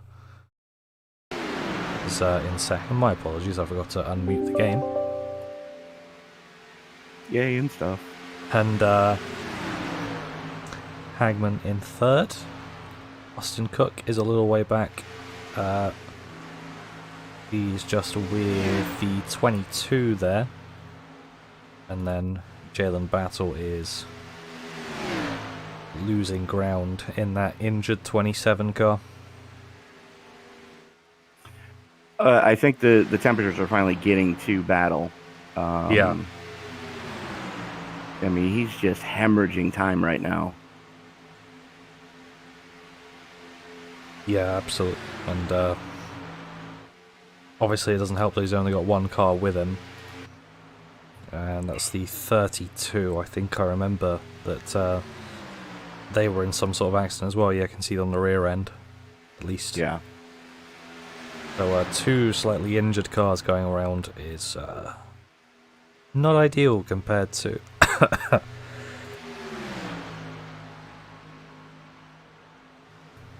Good night. Yeah, thank you very much. Managed to mute the worst of it, but... As Landon Mills, Travis Browder, Marcus Hagman, Austin Cook, Jalen Battle, Damian Mulvey, Matt Forns, Johnny Castle, Pete Van Sprundle, and Mike Smith rounding out your top 10. Current biggest mover of the race belongs to the driver of the Skittles number 20. That is Landon Mills, up 24 spots from where he started this piece. Currently tied with Pete Van Sprundle, who sits in 9th. Both those guys are actually up 24 spots from where they started. Then you got Damian Mulvey up 23. So, yeah, I've seen some big movers in this race, but I think we always do really in these races, especially plate racing through these much longer tracks. You see the guys that just start towards the back and move your way up just strategically. Obviously, they couldn't strategically start from the back this time around, but it's because they decided qualifying order with the sort of simulated rained-out qualifying. But yeah.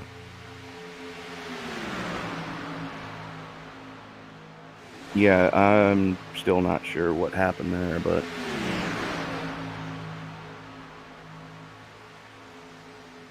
those guys in front of them are getting chippy as all get out. And it's it looks like Jamie Kerr, Treadwell, Cook, and Banner. They were trying to get that whole mess sorted out there.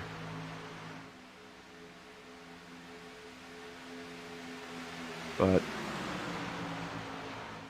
starting to get it figured out. Yeah, it looks like these guys are being closed in on pretty quickly, I think. They're definitely at risk of going a lap down, and Villarreal is at the head of this train. He's going to have to try and fight through them to stay as the... Well, actually, he's on the lead lap at the moment, technically, so it doesn't matter too much. Technically, yeah, but... So long as he doesn't fall behind someone and then fall behind Mills, he'll be alright. Well, the biggest thing he's got to worry about is Brian Chu. Chu is sitting right there, right behind the 18. Yeah. And Chu and Villarreal would be the battle for the lucky dog. At this point, then, it gets a bit strategic. Who would you rather on the lead lap? It kind of boils down to, Jalen Battle is wounded right now. Yeah. And he is just flat hemorrhaging time. I mean, he's now 10 seconds off of this lead pack. Yeah. And you know that Villarreal needs as many points as he can. He's the only one that mathematically really has a shot at trying to reel in Battle. Yeah, although to be fair, at this point in time, does it even matter that much when they're coming towards the playoffs? I suppose that might be what you've got to think about as well. Well, the other thing too is I don't believe, and please correct me if I'm wrong here, but I don't believe they do a win and you're in kind of deal here. I am not entirely sure. I believe, and again, if I'm wrong, I apologize, because I've been wrong before, because I can get leagues that I'm part of the broadcast team on confused. I believe they're just taking the top 16 in points, which right now is like top 12. Top 12. Okay, so that would go to Pete Woodrum, who is already retired from this one. Mike Iskandar, unfortunately, missed the memo that we were starting early tonight. So if you look, it's Ricky Hudgens is sitting in 11th place. Then you've got Woodrum, who's -3 from Hudgens. Iskandar was -2 coming in tonight. Joey Maines was -26, which I believe he's still running. I'll be able to check. Yeah, he's out on his own, and he's that's at least 5 laps down, but still running nonetheless. That's points. Right. So Maines, just by showing up tonight, should be able to make up that 26-point gap to Iskandar and Woodrum. Jeff Weimer is not here tonight.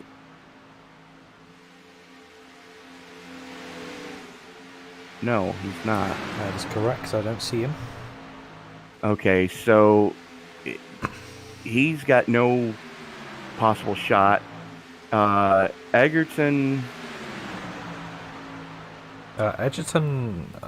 showed up, but hasn't done any laps. Right. So he's going to get scored in 34th. Yeah. But it's a huge gap. So to try to get into that top 12, when we're closing in quickly on playoff time. Right now, Joey Main's about the only one that's got a shot at getting up there tonight. And then Brian Chu is not that far in front of the bubble either, as is James Kerr. Kerr having a night he just as soon forget, though, as I believe he's already... No, he's currently sitting in 11th, so good night for Kerr. Chu sitting a lap down, currently running in 17th, sitting in 9th coming into tonight. He's okay, but he's got to be careful in the next couple of races here, because all it takes is one false move and you're up a creek. As looks like we've got a couple more retirements here. Looks like Bratka has put it on the hauler. Tom Stanley had a throughput, and Isaac Wilson has put it on the hauler as well. Yeah. Wilson, I can absolutely understand. He's out of two, he's visited the inside wall twice so far. Right. Not where you want to be. It looks like we're getting some green flag pit stops here. Mills Toyota coming contingent in, charging that line. Yep, it's just that JGR crew by the looks of things.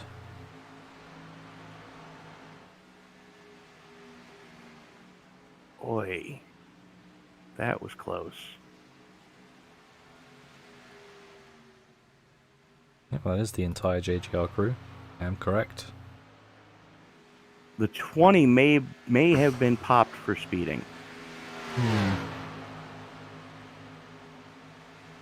This does leave Marcus Hagman out in the lead on his own.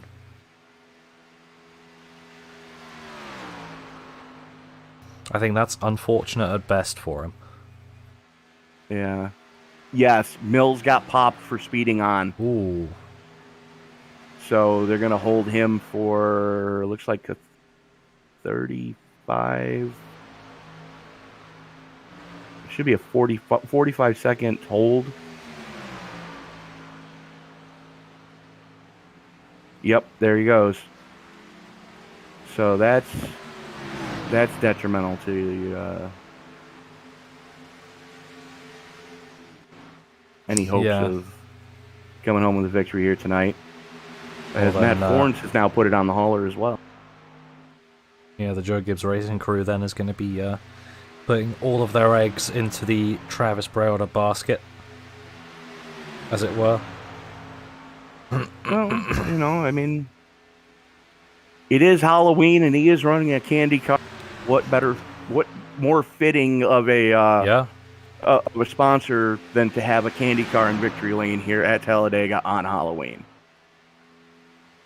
Yeah, exactly. And Hagman brings my favorite music group car onto pit road, the Slayer 54.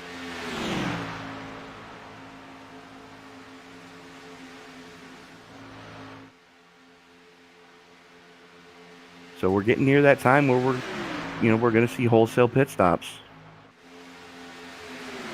Yep, and just trying to see what the biggest group is on track at the moment. Looks like Browder, Kerr, Treadwell, Cook. Yeah, Browder's not quite in that group. It looks like they're just going to pick up Marcus Hagman as well, actually. Oh, no, never mind.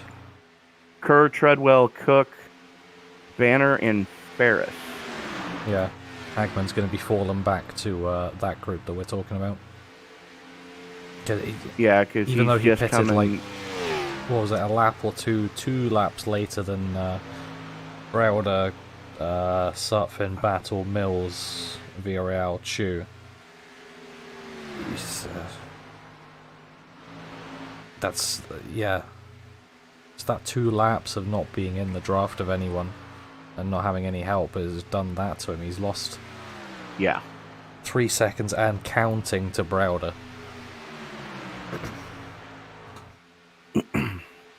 Yeah, Browder is now rightfully at the back of this group as well, as they fuel save him as much as possible. Exactly, that's exactly what they're doing. They're letting the 2 lap cars of Chu and Villarreal. Punch the hole in the air, let him save as much fuel as he can. Let those two guys be on the lead lap. So should a caution come out, they don't have to worry about lucky dogs, free passes, or anything like that. And there you go, Hagman ducking in behind the 48 of Treadwell. So Kerr in the 10, Treadwell in the 48. Hagman in the 54, Derek Cook, JB Banner, and Rhea Ferris. That is your largest group on track right now. Yep. As the rest of the field more strung out than a methadone clinic.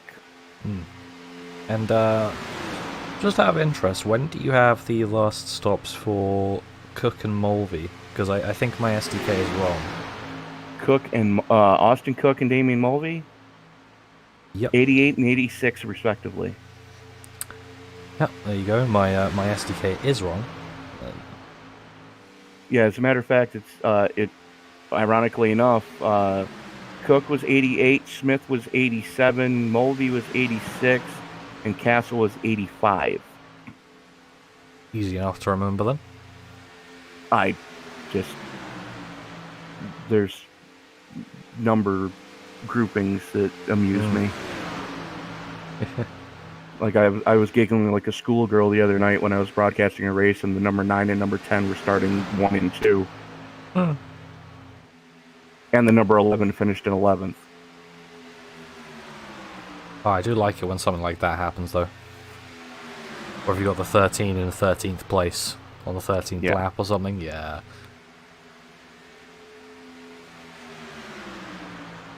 Speaking of the 13, he is here with the with most of the European contingency. Like I say, the grouping of the British Isles with Smith and Mulvey, who have now caught up to a bit of a group as well, so they're not just the three of them anymore. Well, hats off to Damian Mulvey, currently up 26 from where he started this piece, as they're working their way around Jalen Battle right now to put him a lap down. That leaves us with 13 left on the lead lap, and soon to be 12 on the lead lap, as I believe that's Cody Stuppen in front of them right now. And yes, it was. So Stuppen with the 54 on the door of the car, being scored as the 8. This is why we don't let tech officials drink before they hand out the transponders. Ah, you see, I've got it as the 8 on the side. Did you uncheck hide car numbers? Oh crap! No, I didn't. That's on me. At least the broadcaster's got it correct, so that's all good.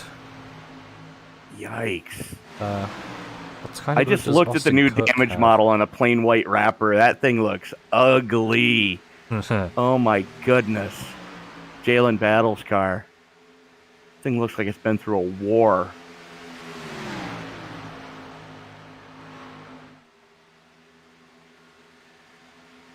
Yeah, I don't think it's going to be... I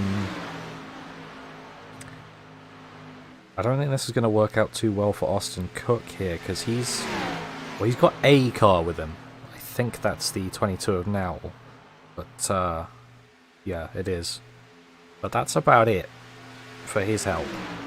And obviously Smith and Mulvey in that group that we were seeing. Well, Mulvey's calling out when he needs to pit. And he just said 9, and then now he announced 5.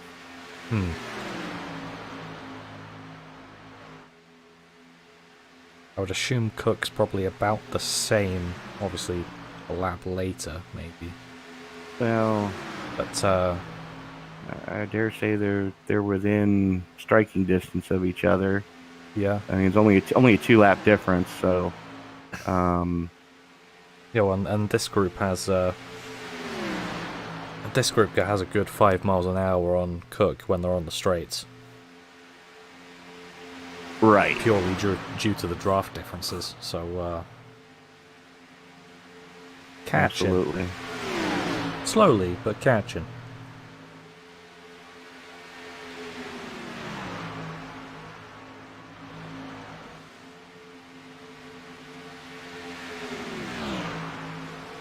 Well, the good news for Cook, the 22 was down pit road the same time he was. Yeah. So those two guys could work together. Well, I'm actually had a look back at the JGR group, and it looks like they managed to pick Landon Mills back up again somewhere along the way. So he's back with that group, obviously now in race order, at least at the back. So there's now 3 cars ahead of Browder, working for him for that fuel save, so it's going to be even better. Absolutely. Because, like we mentioned, if you're leading the freight train, you got to have your foot glued to the floorboard. Next car in line, you're maybe running 80-ish% throttle. Next car in line, what I'm saying is that would be Chew. So right now, like at the lead of this, as here we go down pit road, Smith, Mulvey, Castle, Kerr, Treadwell, Cook, Banner, all in, but that Toyota contingent that's pulling the 18 of Browder around, where Browder's sitting now, they've got to be careful because it's very easy to lose the draft as the trail car. Oi!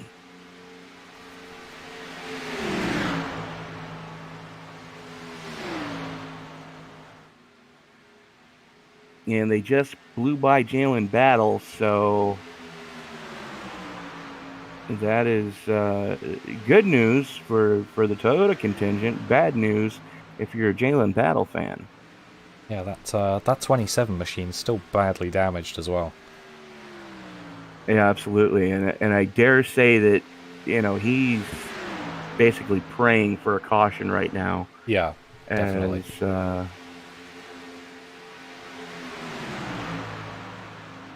I'm surprised Austin Cook hasn't come in yet, but then again, he was one of those guys that stayed out almost 48, 49 laps earlier before coming down pit road. Now, we did have cautions then, but with Battle following the 22, with Cook following the 22 of yeah, he is, and I just lost where the hell he was. Anyways, he can save a little fuel that way, but the fact that he and the 22 are on the same fuel strategy, whether you're leading or your partner's leading, you're still screwed. Yeah, well, they are both in. Oh, is that a spin for Cook on the way in? It looked like it may have been. Yes, it was. Well, that's not good. Yeah, that's certainly not going to help him. That's the second time he's charged that line, and it has not paid off for him. Yeah, that might have been speeding in as well. If he's locked up so much and spun it. I'm checking that right now. But that means Browder is now in the lead, pretty much uncontested. Next car back is Hagman in this group of 2. He's not speeding in, but possible unsafe pit entry. Yeah. And just as I say that, no, he's down and away in 14. So they let him go on that one. Well, I suppose punishment enough with the spin. Yeah, absolutely. Will punished himself with that. So right now, this Toyota contingent at the front of this thing is just amazing. This is Travis Browder, the 4th car in line, is actually your race leader. Well, running the Skittle Zombie. That's got to be something new that I haven't seen yet. Spooky livery and some candy on it. Whoa! That's the 3rd time. Throw a block on the leader, why don't you? again, never let Kevin LePage be your spirit guide. It ends poorly for everybody. Good grief. Well, hopefully the rest of his compadres up there, well, it looks like he's starting to reel him back in, so Yeah. not a real big harm or foul. I mean, even if he loses them a bit, they'll probably just let off a bit to let him back in. Yeah, it looks like that's what they've done. Just ever so slightly, though. Yeah. So I don't even think any of the cars behind him for position are much of the issue for the 18, but lap traffic is looking to be an interesting one. well, here's the interesting part. The strategy that they're using, Villarreal, Chu, and Mills were all a lap down at one point. Yeah. Due to various oops. They have all gone from deep into the 20s, and they are now running 7th, 8th, and 9th as the last three cars on the lead lap. So this, hats off to them for this strategy. It's working. Yeah, this is working very well. I mean, the only other cars on the lead lap are there are 4 Chevrolets and then 1 Ford. That is it. Well, we won't hold that against Pete. Yeah, he's done very well. Oh yeah, up 29 spots, but we won't hold it against him that he's driving a Ford. You see what I did there? So, time for jokes and whatnot, since we got a little bit of a doldrum going on. Did you hear about the new option that you can get on most Ford vehicles now? Go on. It's got a heated boot. Yeah? So that way your friend's hands don't freeze when they're pushing you out of the snow in the wintertime. Yeah, I like that one. So, yeah. But it's lucky that we don't get much snow here in the UK. Oh, come on over to Syracuse sometime. We'll give you all the snow you want. But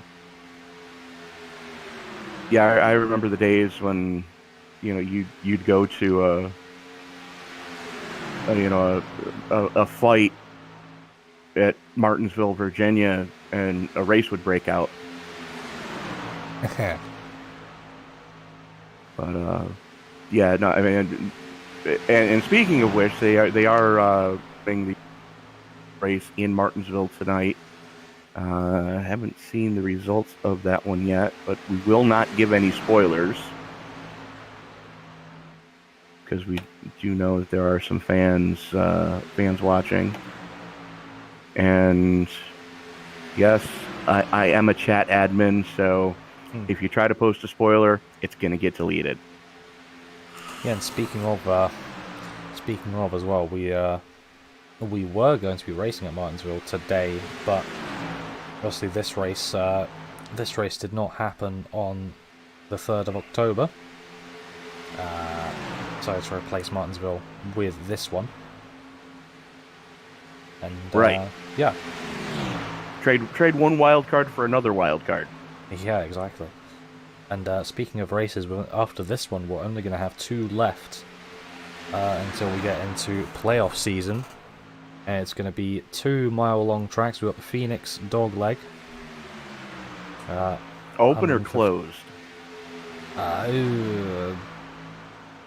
Good question. Because there's advantages to one and disadvantages to the other.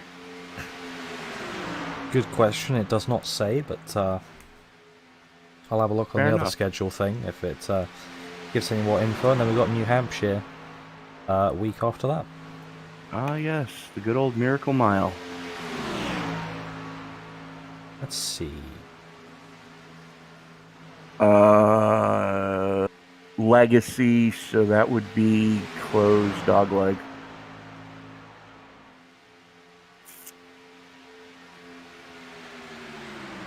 I will have to Google the difference. The difference is where the open dogleg is on the current version of Phoenix, there's grass. You can go there if you want. You're going to wad your stuff up. Yeah. So.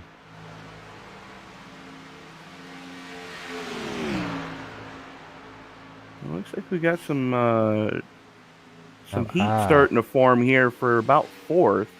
Yeah, I see. Actually third on back with Pete Van Sprundle leading the way from Mulvey, Stuppen, and Cook.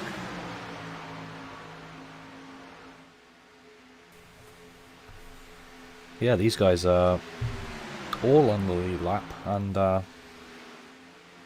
in the order that you'd expect them to be, which is interesting. But I say all on the lead lap for now is probably a key word on that, because the powerful Toyota group you can just see in the back of shot is coming. Mm-hmm.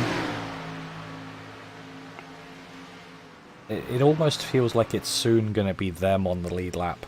Well, Travis Browder on the lead lap, and then everyone else.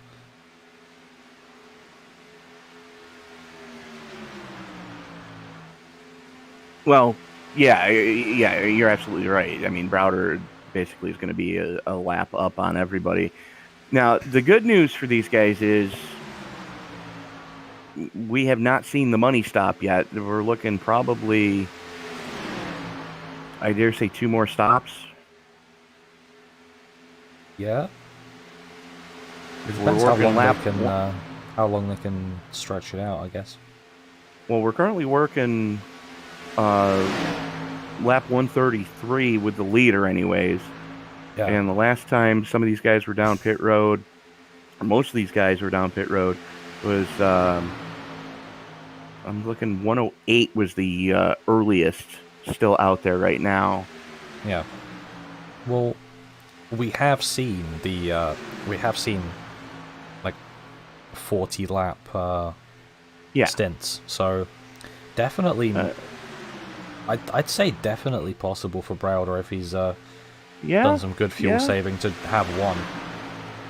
Well, I mean, Browder should be in an okay situation. It's just the rest of the guys around him. You figure. I mean, maybe not so much, but if you're alone for the last few laps of the race, then it's not. Everyone should be able to make it on one more stop.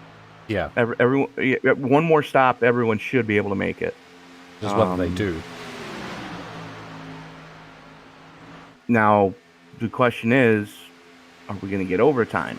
And if we get overtime, did you save enough fuel to get you through overtime? Not to, through. That is the risk. Yes. So, I dare say I would try to squeak this one out another at least 10 laps to make sure that you can make it from here. Yeah. I don't think you want to be going anywhere over 45 to go when you're coming in for the last time. Because if you're on the back of a nice group, then you're basically at least guaranteed. I think it's going to be interesting to see what these Toyota guys do, actually. Are they just going to sit at the back of the group that they're coming up on? Or are they probably going to go for it? Yeah. They've got the momentum on them, so... Well, they do, and they're going to have an even bigger head of steam when they get to them. Yeah, very true. Because now they're picking up their draft. Just whether anyone decides they're about to, anyways. Yeah, and whether anyone decides to try and block them and oh no, the 34 is not up there, so yeah, he's not going to see that. I said it. Go ahead, get your hate mail coming now, folks. It's Tony Trapasso, ESBN Towers, Syracuse, New York, PO Box OU812.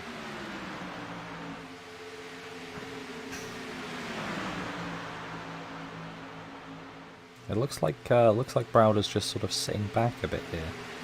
I think he's losing the draft to those guys in front of him. Yeah. And that's not a good thing. Yeah, no, definitely not as they're trying to go round the other guys as well. Well, that's going to help that he's now picking up the 8 of something. Yeah. He's going to have to get past that at some point to get back to his teammates.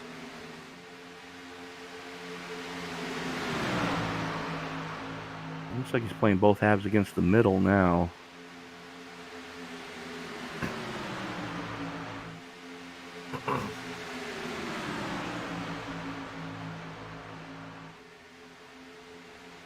Yeah, he's managed to get in front of the 8, so yeah, that's all good. But these guys have not used their momentum correctly to get past with as much force as they would have wanted to. Yeah, unfortunately, no.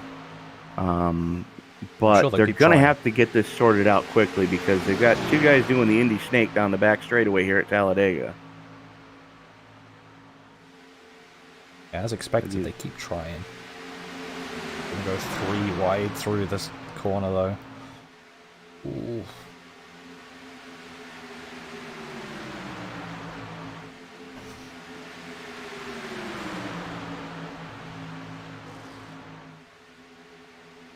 That was Pete Van Sprundle peeling off. Who's that they're splitting down the middle? Is that that's Mulvey? Yeah, that was Mulvey that they split down the middle. But Van Sprundle, Mulvey had to check up for Van Sprundle going pit side and not announcing it. Yeah. So it looks like Chu is now going to be heading this train. Yeah, Browder's just cut back in there.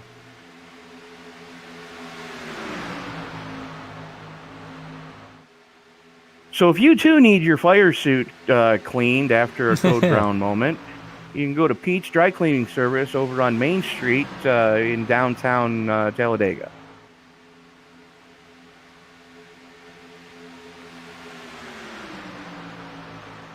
Can you get that done in the time it takes a pit stop to do? Whoa! What is this behind them? I'm trying to figure out what the 8's doing. Yeah. Because he just almost doored the 18.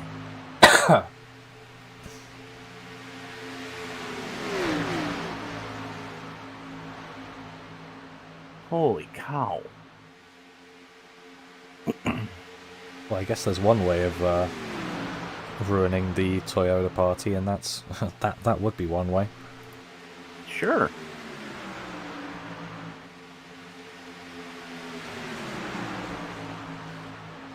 Yeesh. 33 just getting into the back of the 8 there is something's going on with Austin Cook.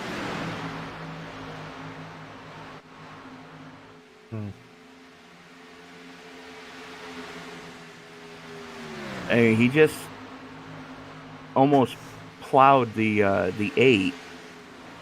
Now the 22's backed off to help his teammate there. Yeah. And the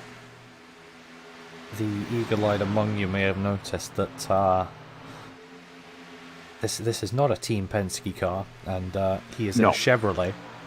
It's unfortunately something happened on the iRacing side of things. He got put in the wrong car, so he's not in the Ford, he's in the Chevy. Still racing, nonetheless.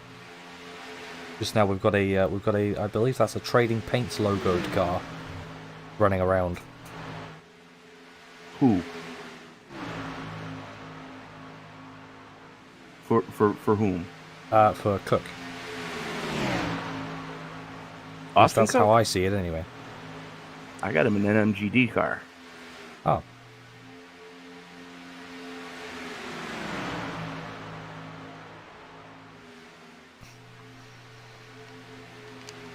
Right, so I was just about to say we're getting about to the time where we can see the last stop happening, and yeah, here.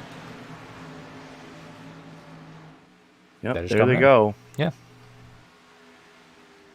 See So if it's a slight clean one. reprieve for Marcus Hagman so far. Now the question is, are they going to take foreign fuel or just fuel? Let's find out. I think take your tires. Why not? Well, they're taking lefts anyways. Yep, left's happening. Let's not come up with a right. Nope, just left. Just packing it full of fuel. Yeah. Packing it full of fuel and making sure he's not the first one off pit road. That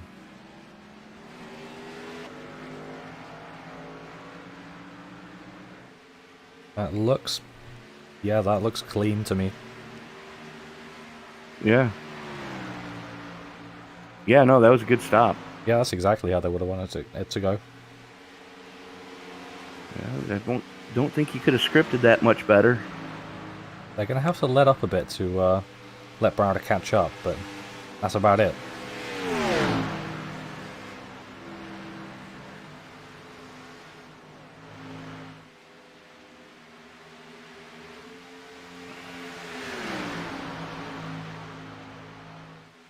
Yeah, absolutely. But no, the good news is those two lap cars in front of Browder are going to help. Yeah. Because he's going to get their draft, and they're going to get the draft from Chu, Villarreal, and Mills.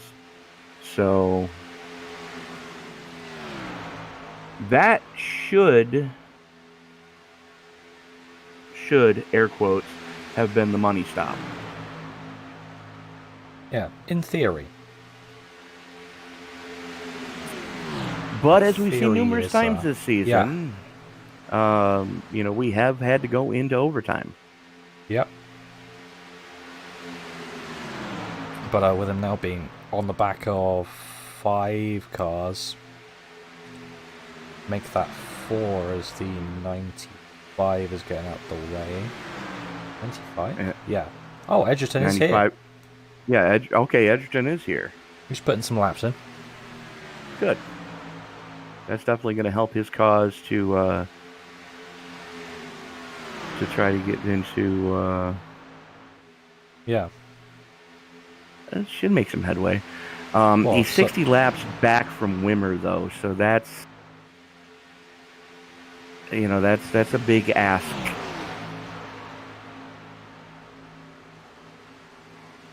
And laps. Marcus Hagman's in for his money stop. No, 60 points.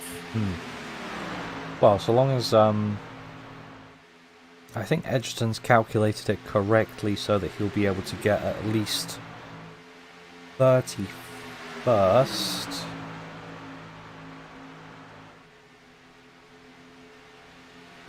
That's if he puts in as many laps as the leaders are going to do. Well, let's find out. Yeah, and he'll just about be able to get 31st off of John Neitz Jr.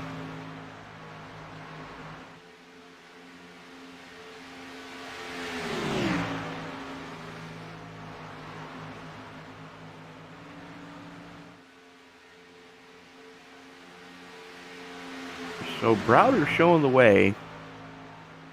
12.5 seconds to the good over Austin Cook in the 33. And you got Damian Mulvey another 3 seconds back. Marcus Hagman just coming out of pit road now. We'll give you the update on how big that gap is in a minute. And then Johnny Castle in the 34 is another 3-ish seconds back off of Hagman.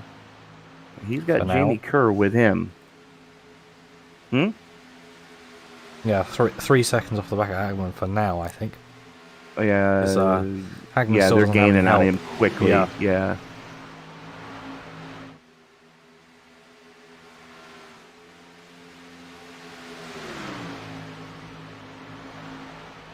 Yeah, world's fastest Swede doesn't have any help at the moment, so yeah, that's definitely not a good thing. I mean, especially when you take a look at like Browder, who's got drafting help, is going off into the turn at 193, 94 miles an hour, whereas Hagman about 10 down on him, I think. Barely tickling, about 10 miles an hour down, Yeah. Just shows how much this draft is needed. Oh, yeah, absolutely. But, again, Austin Cook still has to come down for his money stop. Mulvey has to come down for his. Hagman's already made his bed. Yeah. So Castle and Kerr both still need to come back down. Yeah, well, I think that that just shows how well this group has done. This group of Toyotas at the front. Because Browder only momentarily lost the lead to Hagman, and that's it. When they came down pit road, they had over track to the good. Yeah, like they basically gapped everyone else. Yeah. So much that even pitting doesn't really do much to them.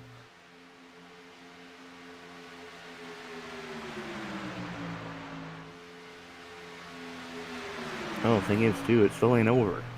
And we can still see some things pop off that no one really wants to see. Yeah.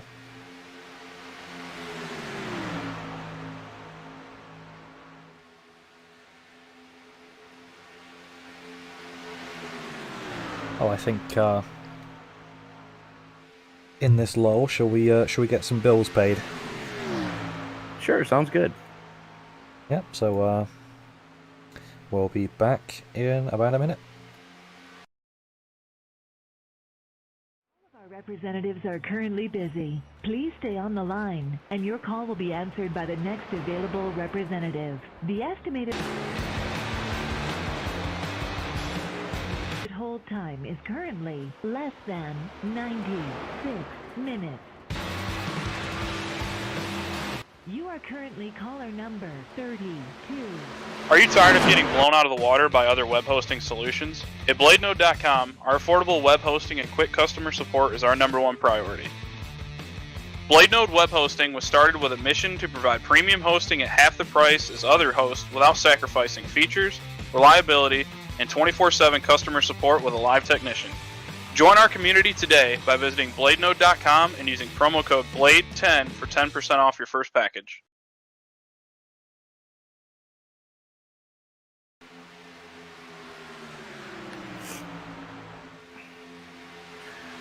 And we are back at Talladega Superspeedway. Currently working lap 151 of 180 here. Travis Browder and the rest of the Toyota contingent working together quite well right now, as they're almost 19 full seconds to the good over second place Austin Cook. And keep in mind, though, Cook still has to come down for his money stop, as does third place Damian Mulvey, Johnny Castle in fourth, Jamie Kerr in fifth. Hagman in sixth has already had his money stop. Treadwell in seventh still has to have his. JB Banner in eighth still has to come down. Rhea Ferris in ninth. And Derek Cook running out your top 10. And then you've got 11th, 12th, and 13th right there in front of your leader, working with him. So those guys have already had their money stop. They're good to go, or should be good to go, to the end of this thing. Mulvey just making the announcement that he's going pit side in the double-lot buckshot Chevy Camaro there.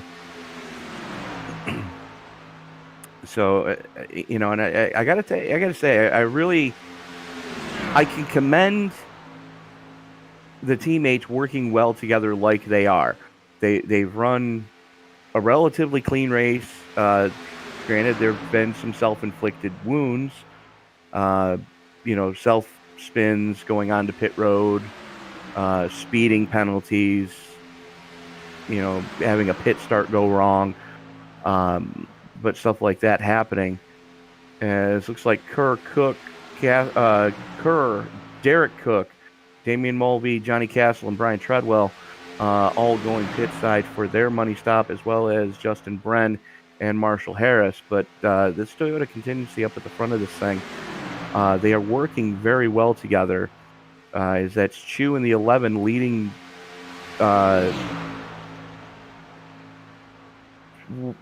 faction teams, if you will, with the 23 of Villarreal and his JGR teammate Landon Mills right there running blocker for Travis Browder to make sure if we do go into overtime, Browder's got enough fuel left in the tank to go green-white checker and still come home with the victory.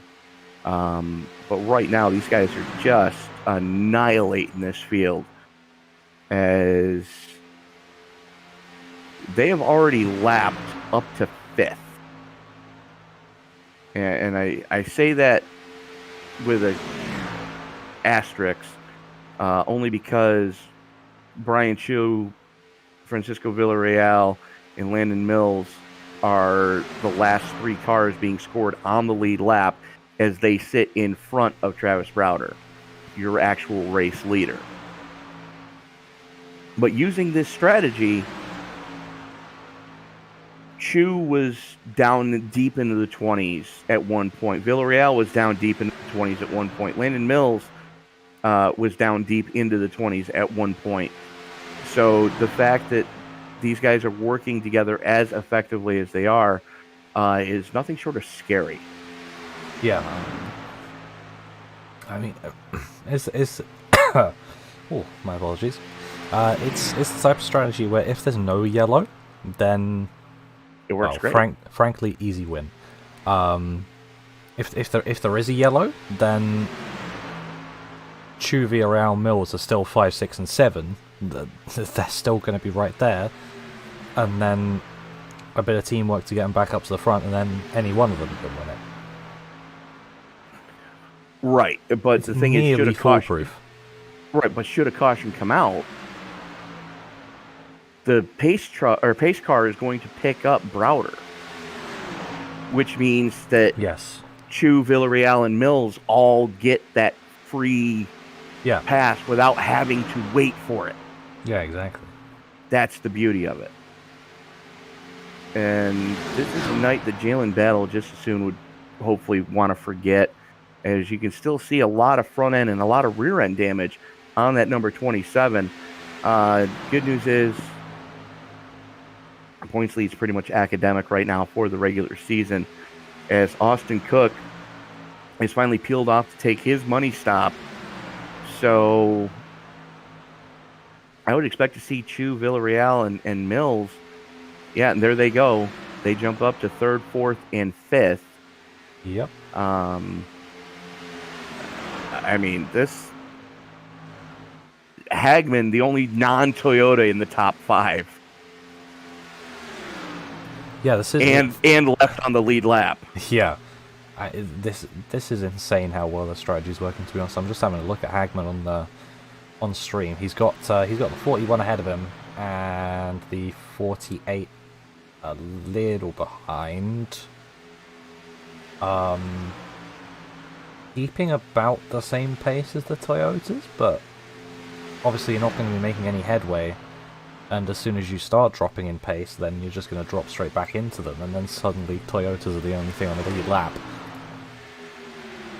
Well, it's time for good news, bad news. Good news, he's still able to get up into the 190s. The only problem is the Toyota contingent at the front of this piece, they're deep into the 190s. I mean, they're almost 195 hauling it off into turn number 1. Yeah, I mean, they're like consistently up there. I think Hagman's 188, I think I saw coming around the turn. He's down at 187, 181. Yeah. Always had to let off to check up there. Catch another car, yeah. Whereas, Browder and company, 190, 191, 192. Yeah. Just consistently like robots. And they know what they're doing. As soon as they catch another car, they're going straight round it. Oh yeah. Brakes? What brakes? we disconnected those. Sorry. Yeah, weight saving. You don't need them. You're not wrong there. As far as weight saving goes. Yeah. I mean, you figure the average steel brake rotor, you're looking about 20 pounds per corner. That's got to be a few miles an hour. Mm-hmm. And the worst part about it is it's all rotating mass. So you're definitely freeing up some horsepower by getting rid of brake rotors.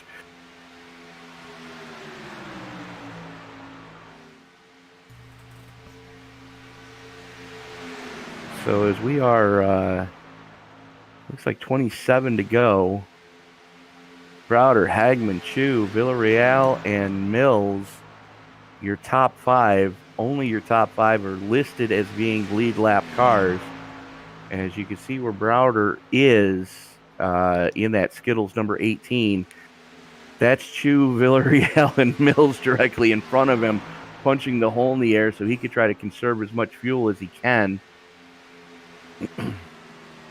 And it looks like everybody has done their money stop, so yeah, unless we get another caution, probably not going to see these guys go back down pit road again tonight. Well, they've been very good so far. I think there is a, let me check the exact instant limit, but I know there is one. I think it 24. is 24. Yep. He found it a bit quicker than I did, but and unfortunately, I was not given admin privileges, so I cannot read what the incident points are. Yeah, but I don't think anyone's going to be near it, to be honest. The closest one that, if you told me he was close, it wouldn't shock me, would be the 34. Yeah. Only because he's hit everything except the Powerball lottery and the pace car tonight. Yeah. But even then, I think maybe that instant limit was expecting some more, like, proper 2x2 pack racing the entire time. And a lot of bump drafting. Yeah. Which these as guys it, have as been... it turns out, Yeah, pretty much pretty none of mellow that. on the bump drafting. Yeah. Yeah. These guys have been pretty mellow. Well, it's the type of thing where, like, especially the guys at the front, they haven't exactly needed it. Right. Well, This that's feels only risky. mildly terrifying. Yeah. That's just, which lane do you want? Middle? Cool. That's the most terrifying thing you can hear your spotters say anywhere in iRacing. 3 wide, you're the meat. As in the meat in the sandwich. Yeah. And that's terrifying. The second most terrifying thing you can hear your spotter say is 3 low. Stay high, 3 low. I'm sorry, what? 3 low means we're 4 wide. I don't think so.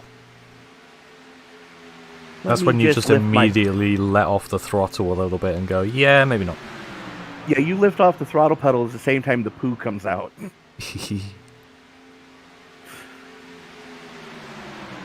I hate to be the bearer of bad news if you're a Chevy fan.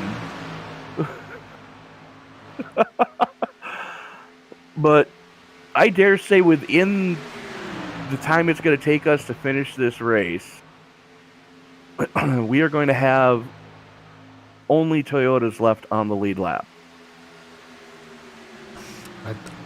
I would say that's not that bold of a prediction, yeah. Because you've got this train that Hagman's by, and they're, well, not exactly the most organised. I've seen Hagman is at about 185, while Travis Browder's going up solidly 192.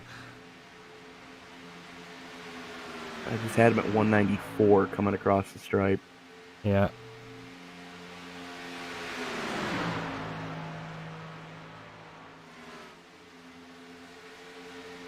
Luckily, I've got the little bit which tells me how many laps they've completed, and it's got decimal places as well. So it's about Browder and the rest of the Toyota group are about a quarter, just under a quarter of a lap, effectively behind Hagman, but obviously they're ahead, or at least Browder is. Well, Chu, Villarreal, and Mills are Yeah. behind.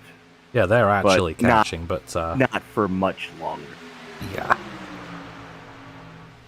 But the good news is, Marcus is at least going to get a top 5 out of it. Yeah, exactly. I wouldn't be complaining if I was Marcus out of this, honestly. It's it's been such an awe to see that I wouldn't be complaining if I was beaten by this.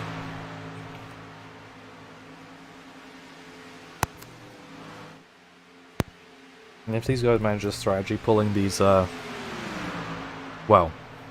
pulling the drivers that aren't, well, they are on the lead lap, but pulling the drivers that aren't Browder back up. Oh, actually, yeah, Hagman still needs to pit.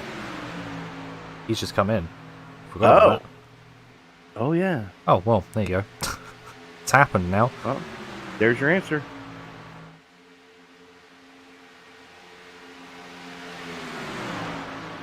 So, if there are no cautions, it's gonna be a Toyota 1, 2, 3, 4.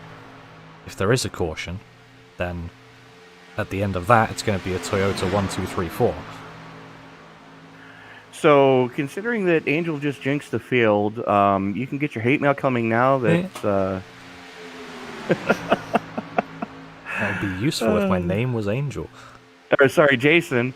Why did I call you Angel? But you can get your hate mail coming now since Jason just jinxed the field. You can send that care of ESBN Towers, Northamptonshire, London, England, PO Box OU 812. Yeah, the Royal Mail was very good. If you send that even roughly my way, it'll probably find its way here. Probably. Well, we did that to Sam one time. We had people send it to Sam Cooper Bennett, Cork, Ireland, and he got the letters. Yeah, they are very good. Like you could probably just write a description of where you want it to go, and so long as like you've got a rough area, then it's gonna get there. Quite insane. You have no idea how badly I'm biting my tongue.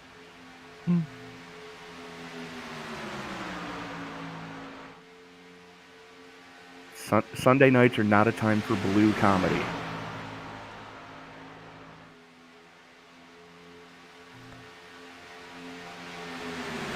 So, oh goodness, we have lost all control. Well, we only got to keep it together for 19 more laps. You are correct, sir. Coming up to 18 in about 20 seconds' time. And Browder right now driving the Toyota Camry Skittles Zombie. Say that 5 times fast. Number 18 is in what they commonly refer to in the trucking industry as the rocking chair. And Have a look at the rear of that car from the perspective of Brian Treadwell. the rear of that car. This is what it looks like following the Toyota train. Do I even want to ask what sponsor is on the tail end of that car? My screen's a bit small. I can't see that. I'm looking at it through OBS. Brian Treadwell needs to get a bit closer. Um, we get that message to the Hendrick Motorsport Sparta forum. Yeah, tell him to hit the nitrous bottle.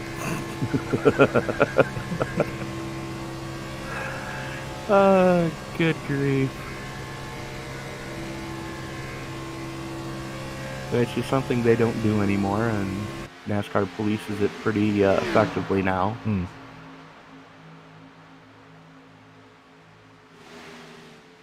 But they used to have like 1.5 pound bottles that were hidden behind the or in between the firewall in the engine compartment and the firewall that was in the passenger compartment. Yeah. And during qualifying, the driver would just hit the switch and off they'd go. Quite smart. Unless you get caught. There you go. If you do get caught, well, good luck. They impound your car. They fine your crew chief. Yep.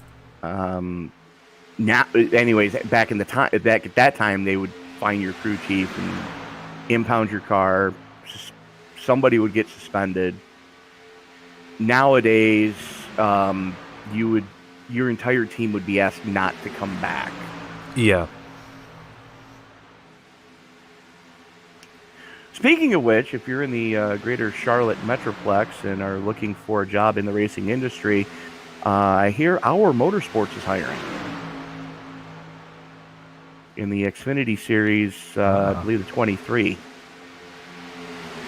We had a little fracas at Kansas a couple weeks ago, and about only 2 people were left on that team when all was said and done. Mm-hmm.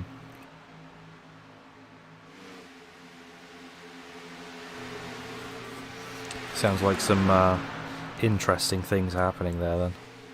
Well, when you get the crew chief, the car chief, the lead engineer, and the tire specialist all suspended for 3 races with only 2 races left in the season, yeah, you've done something naughty.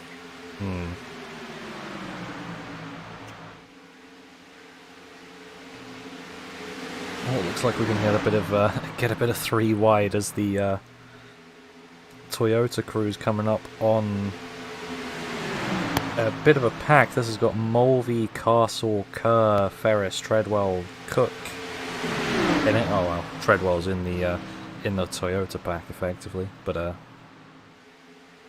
they were all getting past another lap car as well. Hey, how about that? The 34 held his line. Wow.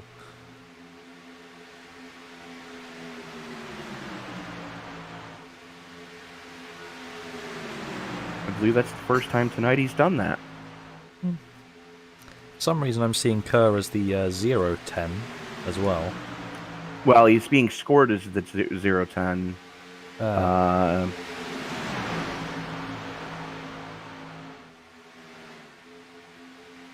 Looks like he's got a 10 on the car. Yeah.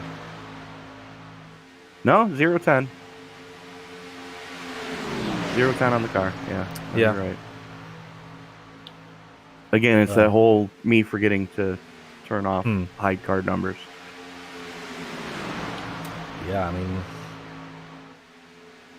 oh well, we get what it's supposed to be. It's at least what it's not the this hell? One. And they're choosing to go for another stop. Apparently, they couldn't make it. Well, that's thrown a spanner in the works a bit. I don't think Browder's going to lose any positions from this because they've done so well. But definitely means that Juvie around Mills are not going to get their 2, 3, and 4. Well, this should only be a fuel. It should be a fuel only stop. Yeah, definitely. Landon Mills is taking pop for speeding in again. Oof. Oi.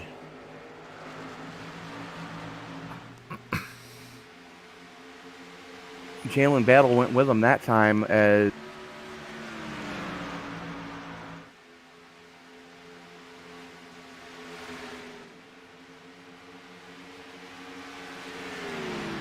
So Austin Cook just unlapped himself, put it back into second place, so broke up the monopoly that Toyota had on the top 3 spots, or top 4 spots anyways. Yeah, and I mean, maybe they were just being safe with the whole overtime situation. It sounds about right, because they just took fuel only, man. It was only an 8-second stop. Yeah. So, I mean, to be fair, we're probably going to find out in about 12 laps time when we get to interview Browder. yeah, absolutely. Because even if he doesn't win, I think we should still interview him. Yeah. Well, now here's the question. Austin Cook came down on lap 156. Should be able to make it easy. Yeah, but he's been leading the pack that he's in. Yeah.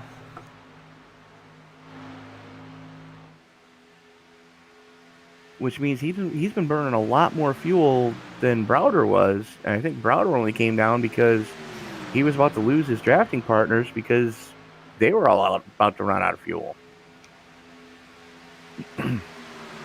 Yeah, I mean, he's 11 got, to go.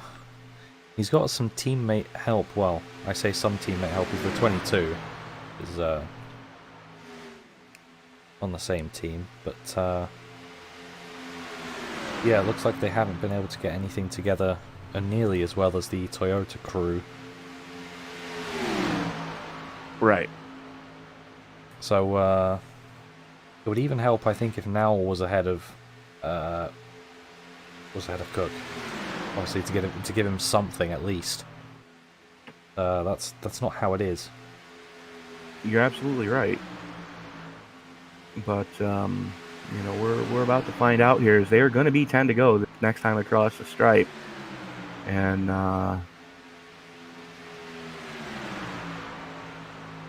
there is some battling starting to go on.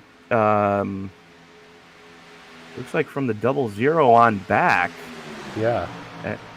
5th to 11th on this train. Yeah. But again, your fellow countrymen putting in work tonight as Mulvey up 24 spots from where he started this piece. Yeah, it's not quite my countryman. That'll be Michael Smith. I'm sorry, I thought you said Mulvey was a Brit as well. No, he's from Ireland, but Close enough. On the British Isles. Say that to an Irishman's face and watch how pissed they get, bud.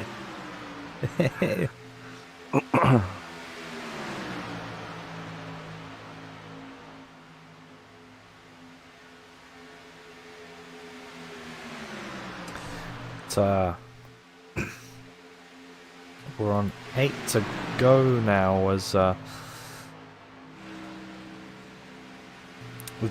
it doesn't look to me like anything's going to stop this Toyota train again.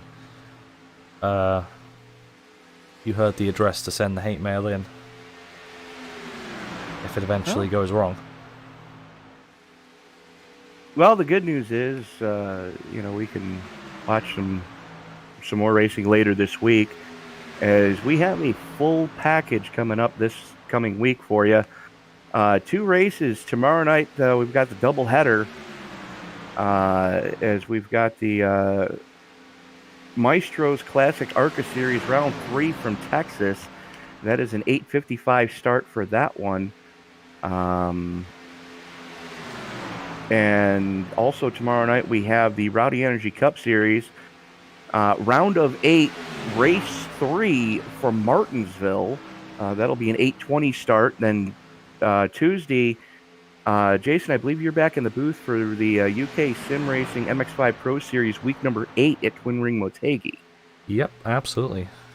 And that'll be a 3:50 p.m. Eastern start time over here in the States. Then we've got the triple header on Tuesday as excuse me, we have the Rick Matek Truck Series, round number 3. That will be a 9 p.m. start. And then the nightcap tomorrow will be, or on Tuesday, will be the Western States Racing League round 16. That'll be at Richmond. Wednesday, we have Pony Express Endurance for Amateurs, round 8 at Cirque de la Sarthe, the Le Mans circuit. That'll be a 9:25 Eastern start. And then,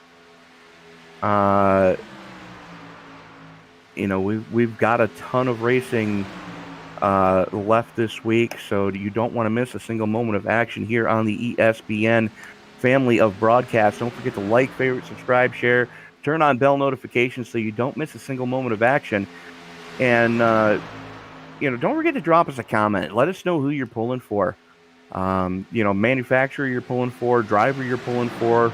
In the case of this series, which team are you pulling for? Let us know in the comments. We love to hear from you. Yeah, it's always good to have some interaction from the viewers. It gives us gives us some stuff to talk about when it's not necessarily bumper-to-bumper racing the entire time. And we were just told the remaining judge can kiss my grits. That was at least a 4.5. You're not wrong. Yeah, they've always got some of the harshest judges, I think. True story.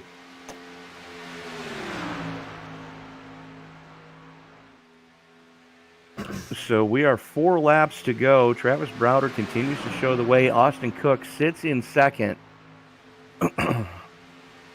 But and he's not losing a lot of time either, because Cook got lucky and he was able to get out with another group of cars.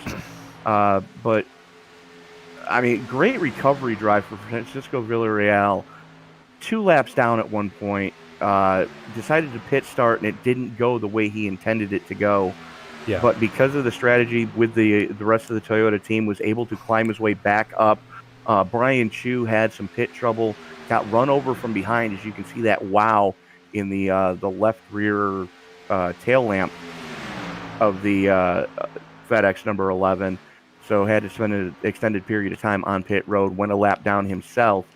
But those two guys are currently running 3rd and 4th. So good points night salvage for the Toyota contingent in that aspect. But Travis Browder has not put a wheel wrong all night. Absolutely, and I think with 3 to go, our main action is going to be here down at around 5th, 6th, 7th place. Correct. 5th through 11th, all in this train. Treadwell just being shown to the top lane, as currently they are Mulvey and Hagman right next to each other. A bit of a gap back to Kerr, Ferris, Cook, Castle, and then Treadwell, as I was saying. It's all to play for pretty much between these guys. If there's going to be any action on the last 2 laps, it's going to be here. Well, you're absolutely right. I mean, your podiums are pretty much locked in right now. The biggest deciding factor is how much does Chu want to press the issue to try to get on the podium tonight. That's the only other big to-do going on right now. Excuse me. Going on right now. So, but yeah, Mulvey and Hagman just white flag in the air. And white Jamie flag in the air. Kerr needs to come into pits. Oi. But it's going to be the last lap for these guys as well. Got the fuel mileage wrong. Yep. We've got Mulvey still holding it out strong in front of Hagman up here. What we were actually looking at there, Ferris is, I believe, is she just behind? Yes, she's just behind a lapped car, and Jalen Battle just getting out the way there. And Austin Cook's just come across the line, start his white flag lap, and the checkered flag is flying with Travis Browder. He is going to win at Talladega, and he has the money as well. Absolutely. Is right now Austin Cook in a pretty safe position unless the wheels fall off or he gets turned by one of those lap cars in front of him that are racing hard with each other.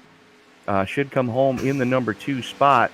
Well, and then the final spot on the podium is going to be the big deciding factor, as Villarreal and Chu still are racing. Oh yeah, no, they're racing. They're still racing because they were technically the tail end of the lead lap. So the checkered flag was given to Browder, and Cook coming across the line to get second. Race to the stripe. Looks like Villarreal. Give it to the 23. Yep. After a great recovery, that is. Yeah, that was a hell of a recovery perfect drive. One. Yeah.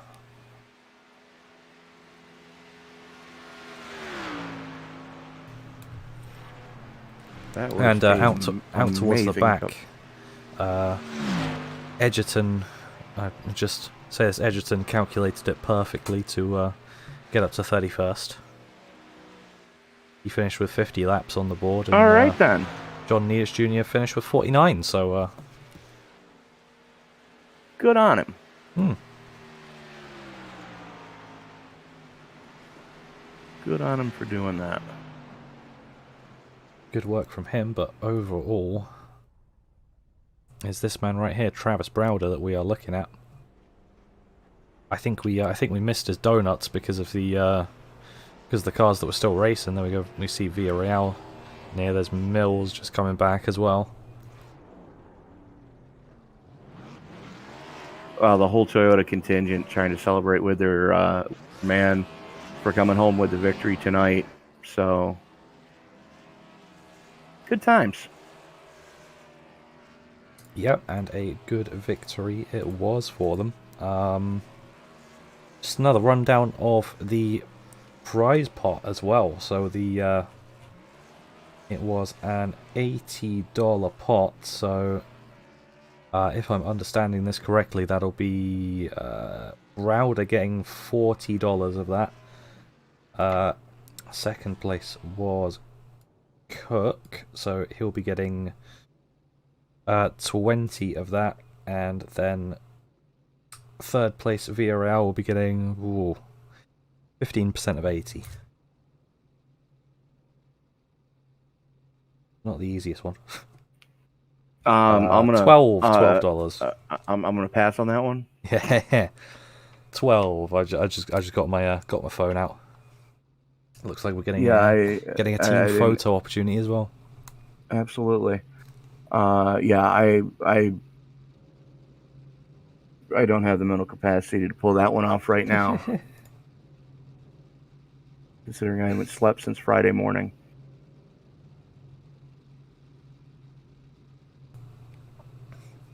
Yeah, you're gonna have to get some sleep in after this then. Yeah, I think I'm gonna go turn into a pump. I think I'm gonna go turn into a pumpkin after we do these interviews. Yeah. Because I am excited to talk to all these guys here tonight. Because, I mean, Dega is not an easy track in the best of conditions, and yeah. So, let me.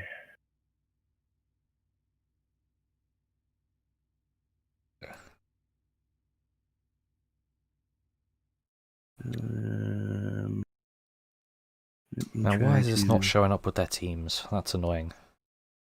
Hold on. I gotcha. You know, I've got the results graphic up, and unfortunately, it's not showing up with their teams. You saw in the driver details that we've got their teams put in, but right, these ones are not correct. So something's happened while I was loading them, so I do apologize for that. Well, which order do we want to go in first? Shall we go third up to first? If that's the way you would like to do it, we can certainly do that. Our pit strategy was in sync. We all got out cleanly. Joining us now is the driver of 3. Awesome recovery run. Able to salvage some pretty decent points here tonight at Talladega. Driver of the number 23, Francisco Villarreal, and sir, that strategy was brought out to almost perfection. Yeah, that strategy was, JGR, I'm alliance with them, and we all decided we're going to work together, do our best. After I made my mistake on pit road and I think I was at 2 laps down at one point. We worked together and we had our strategy. That way, in case a caution came out, we were all back on the lead lap. But the strategy worked to perfection. Austin Cook played the strategy just right and got in front of us. But right there at the end, it was just fun racing between all of us. We all absolutely killed the strategy, kept in line, and just pushed each other to the highest finish we could get. So what was going through your mind when you saw the issues that some of the other guys were having getting onto or off of pit road cleanly? I know the biggest thing was the 20, my teammate Landon, he was speeding, so I just played it safe on entry, and then on exit, I didn't realize there was issues going on the exit. I just kept it full throttle and then would burp it a little bit just to keep it from spinning around. But overall, the main strategy was don't make mistakes, and we all executed pretty good there at the end. I felt like we could have done it a little bit better to get a 1, 2, and 3 finish, but you can't be upset with a 1, 3, and 4. Well, I know Jason and I were both a little bit surprised when we saw you guys peel off inside 10 to go to top them off with fuel. I mean, you guys could not have made it, or were you just too close for comfort? We were going to be about 10 laps short. There was no way we were going to be able to make it, so we had to come in. Fair enough. But changing gears, we go from one of the biggest tracks of the season to one of the remaining miles that we're going to hit this season in the regular season. And Phoenix, your thoughts going into the Diamond of the Desert next week?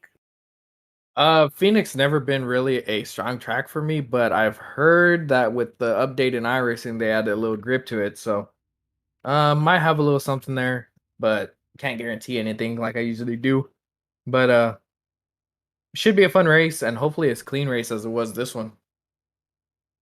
All right. Well, before we let you go celebrate, coming home with 3 of the top 4 positions tonight for Team Toyota, who do you need to thank? Oh, I got to give a huge shout out to our teammates. The 18 of Travis Browder. We got Landon Mills in the 20, Brian Chu in the 11. And I also want to give a shout out to the league, for putting on this great race. And that's all I got really thank for this race. It was fun. Francisco Villarreal, congratulations on the podium tonight. Best of luck to you next week in Phoenix.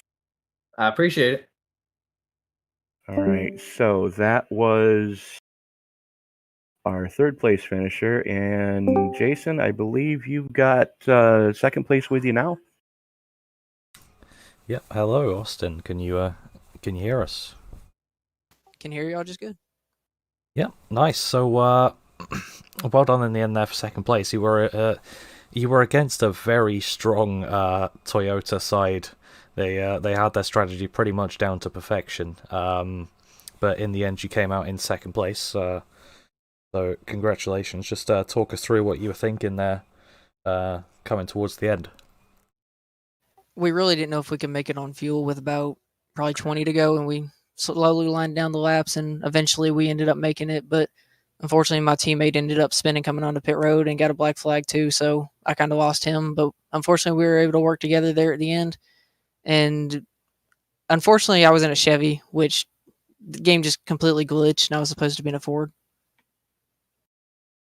Yeah, we noticed that, but oh well, you managed to race anyway and managed to come out with a 2nd place. So not too didn't make much of a difference for you in the end for the result, but it just left me feeling like if your teammate wouldn't have didn't spin off of onto pit road, do you even reckon that you would have been able to put a challenge up to the Toyotas as much as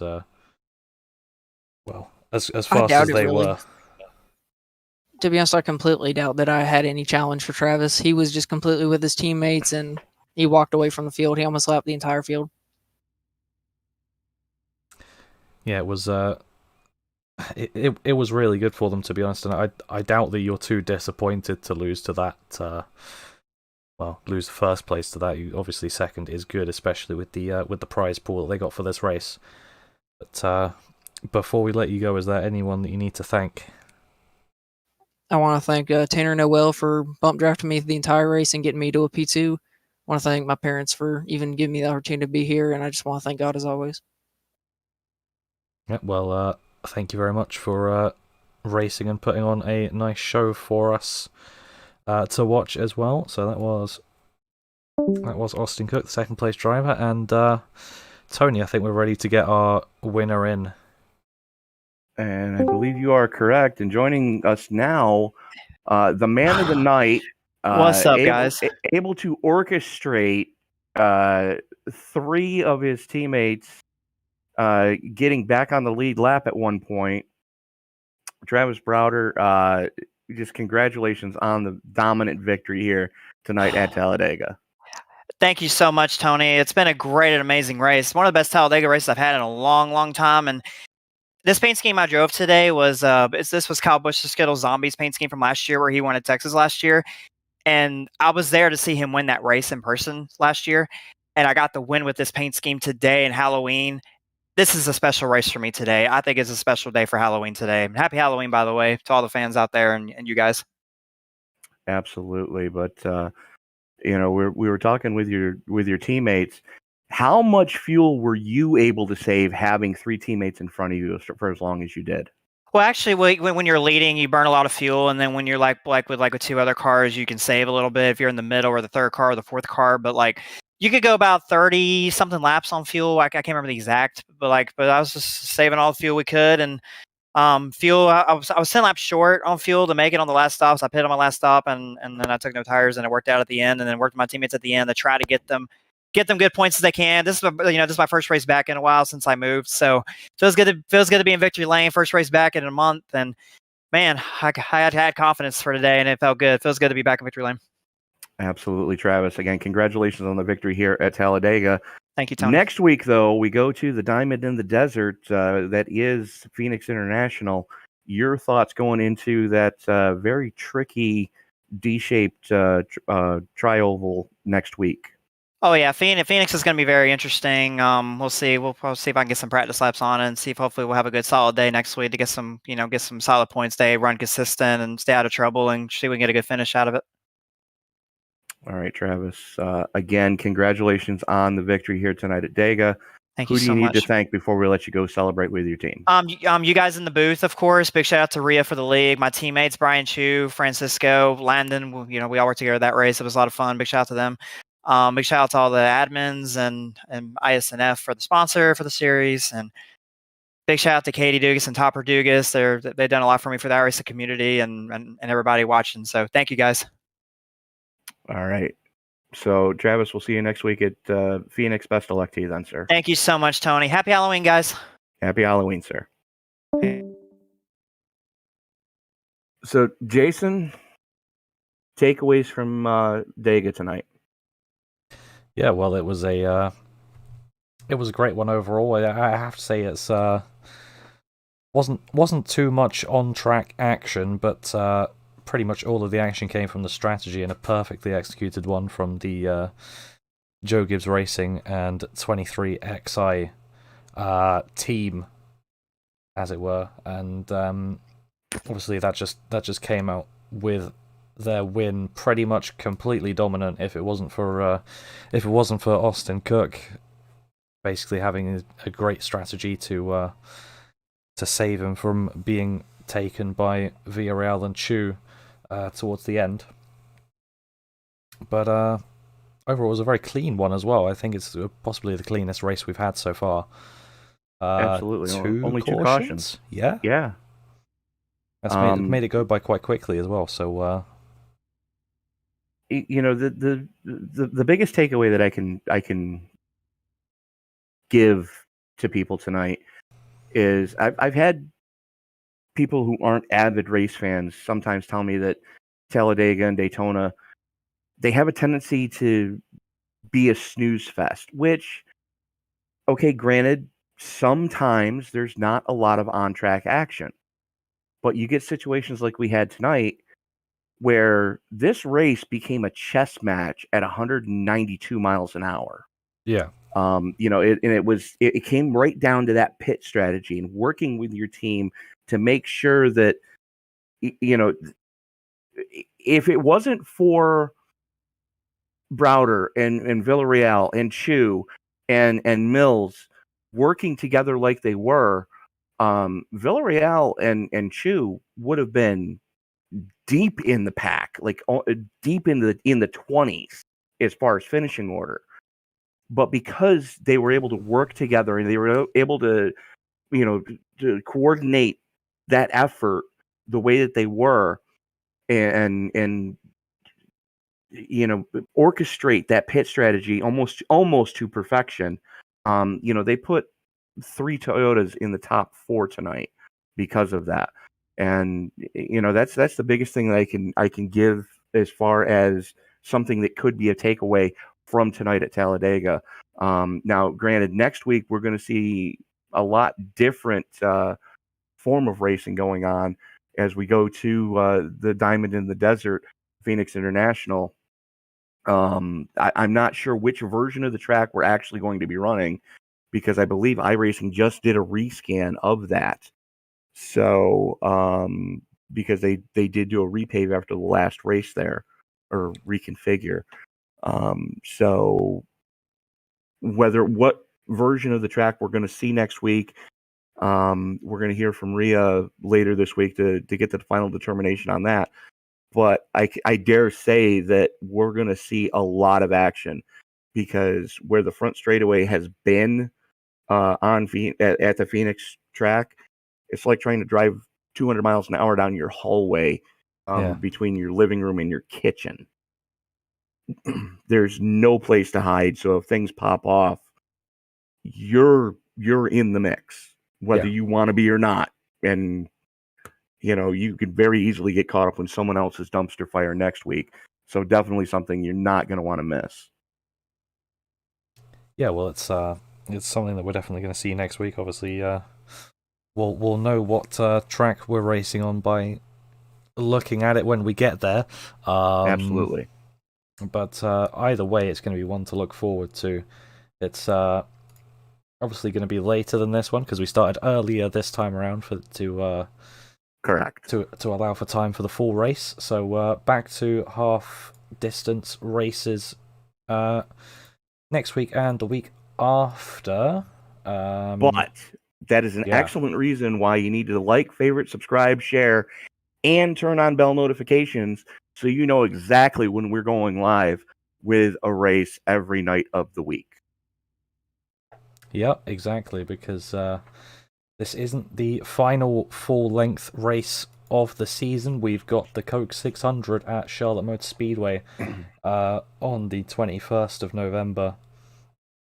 And actually, it's quite a short calendar left now. We've only got 2 races until the playoffs, and it's a 5-race playoff, so only 7 races left to go before we can crown our champion for the BladeNode Cup Series.